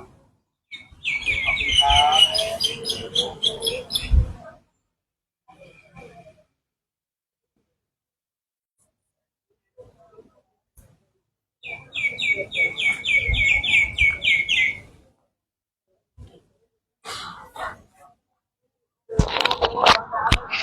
ค่ะสำหรับโครงการวิปัสสนาสัญจรในวันนี้นะคะก็เสร็จสิ้นลงเป็นที่เรียบร้อยแล้วนะคะณวัดสันทรายต้นกอกนะคะตำบลฟ้าห้ามนะคะก็ขอกราบขอบพระคุณในความเมตตาธรรมของท่านเจ้าอาวาสสันทรายต้นกอกท่านพระครูโกศลปริยัติคุณหรือท่านเฉลิมพลสิริวัฒโนนะคะก็ท่านได้มีความเมตตานะคะให้ใช้สถานที่ในการปฏิบัติวิปัสสนาสัญจรในวันนี้นะคะก็นำโดยท่านเจ้าคุณพระอาจารย์นะคะพระภาวนาธรรมาภิรัตน์นะคะเจ้าคณะอำเภอเมืองเชียงใหม่นะคะก็วันนี้ก็ได้นำคณะสงฆ์และก็ผู้ปฏิบัติธรรมจากวัดร่ำเปิงตะโปธารามนะคะก็ได้มาปฏิบัติธรรมนะคะแล้วก็น้อมนำญาติโยมนะคะโยคีผู้ปฏิบัติธรรมทุกท่านนะคะมาร่วมกิจกรรมในการปฏิบัติธรรมวิปัสสนาสัญจรวันนี้นะคะเสร็จสิ้นโครงการในวันนี้นะคะเสร็จเป็นที่เรียบร้อยนะคะสิ้นสุดสำหรับเดือนกันยายนนะคะพบกันใหม่ในอาจจะมีปีหน้านะคะปีหน้าคาดว่าจะมี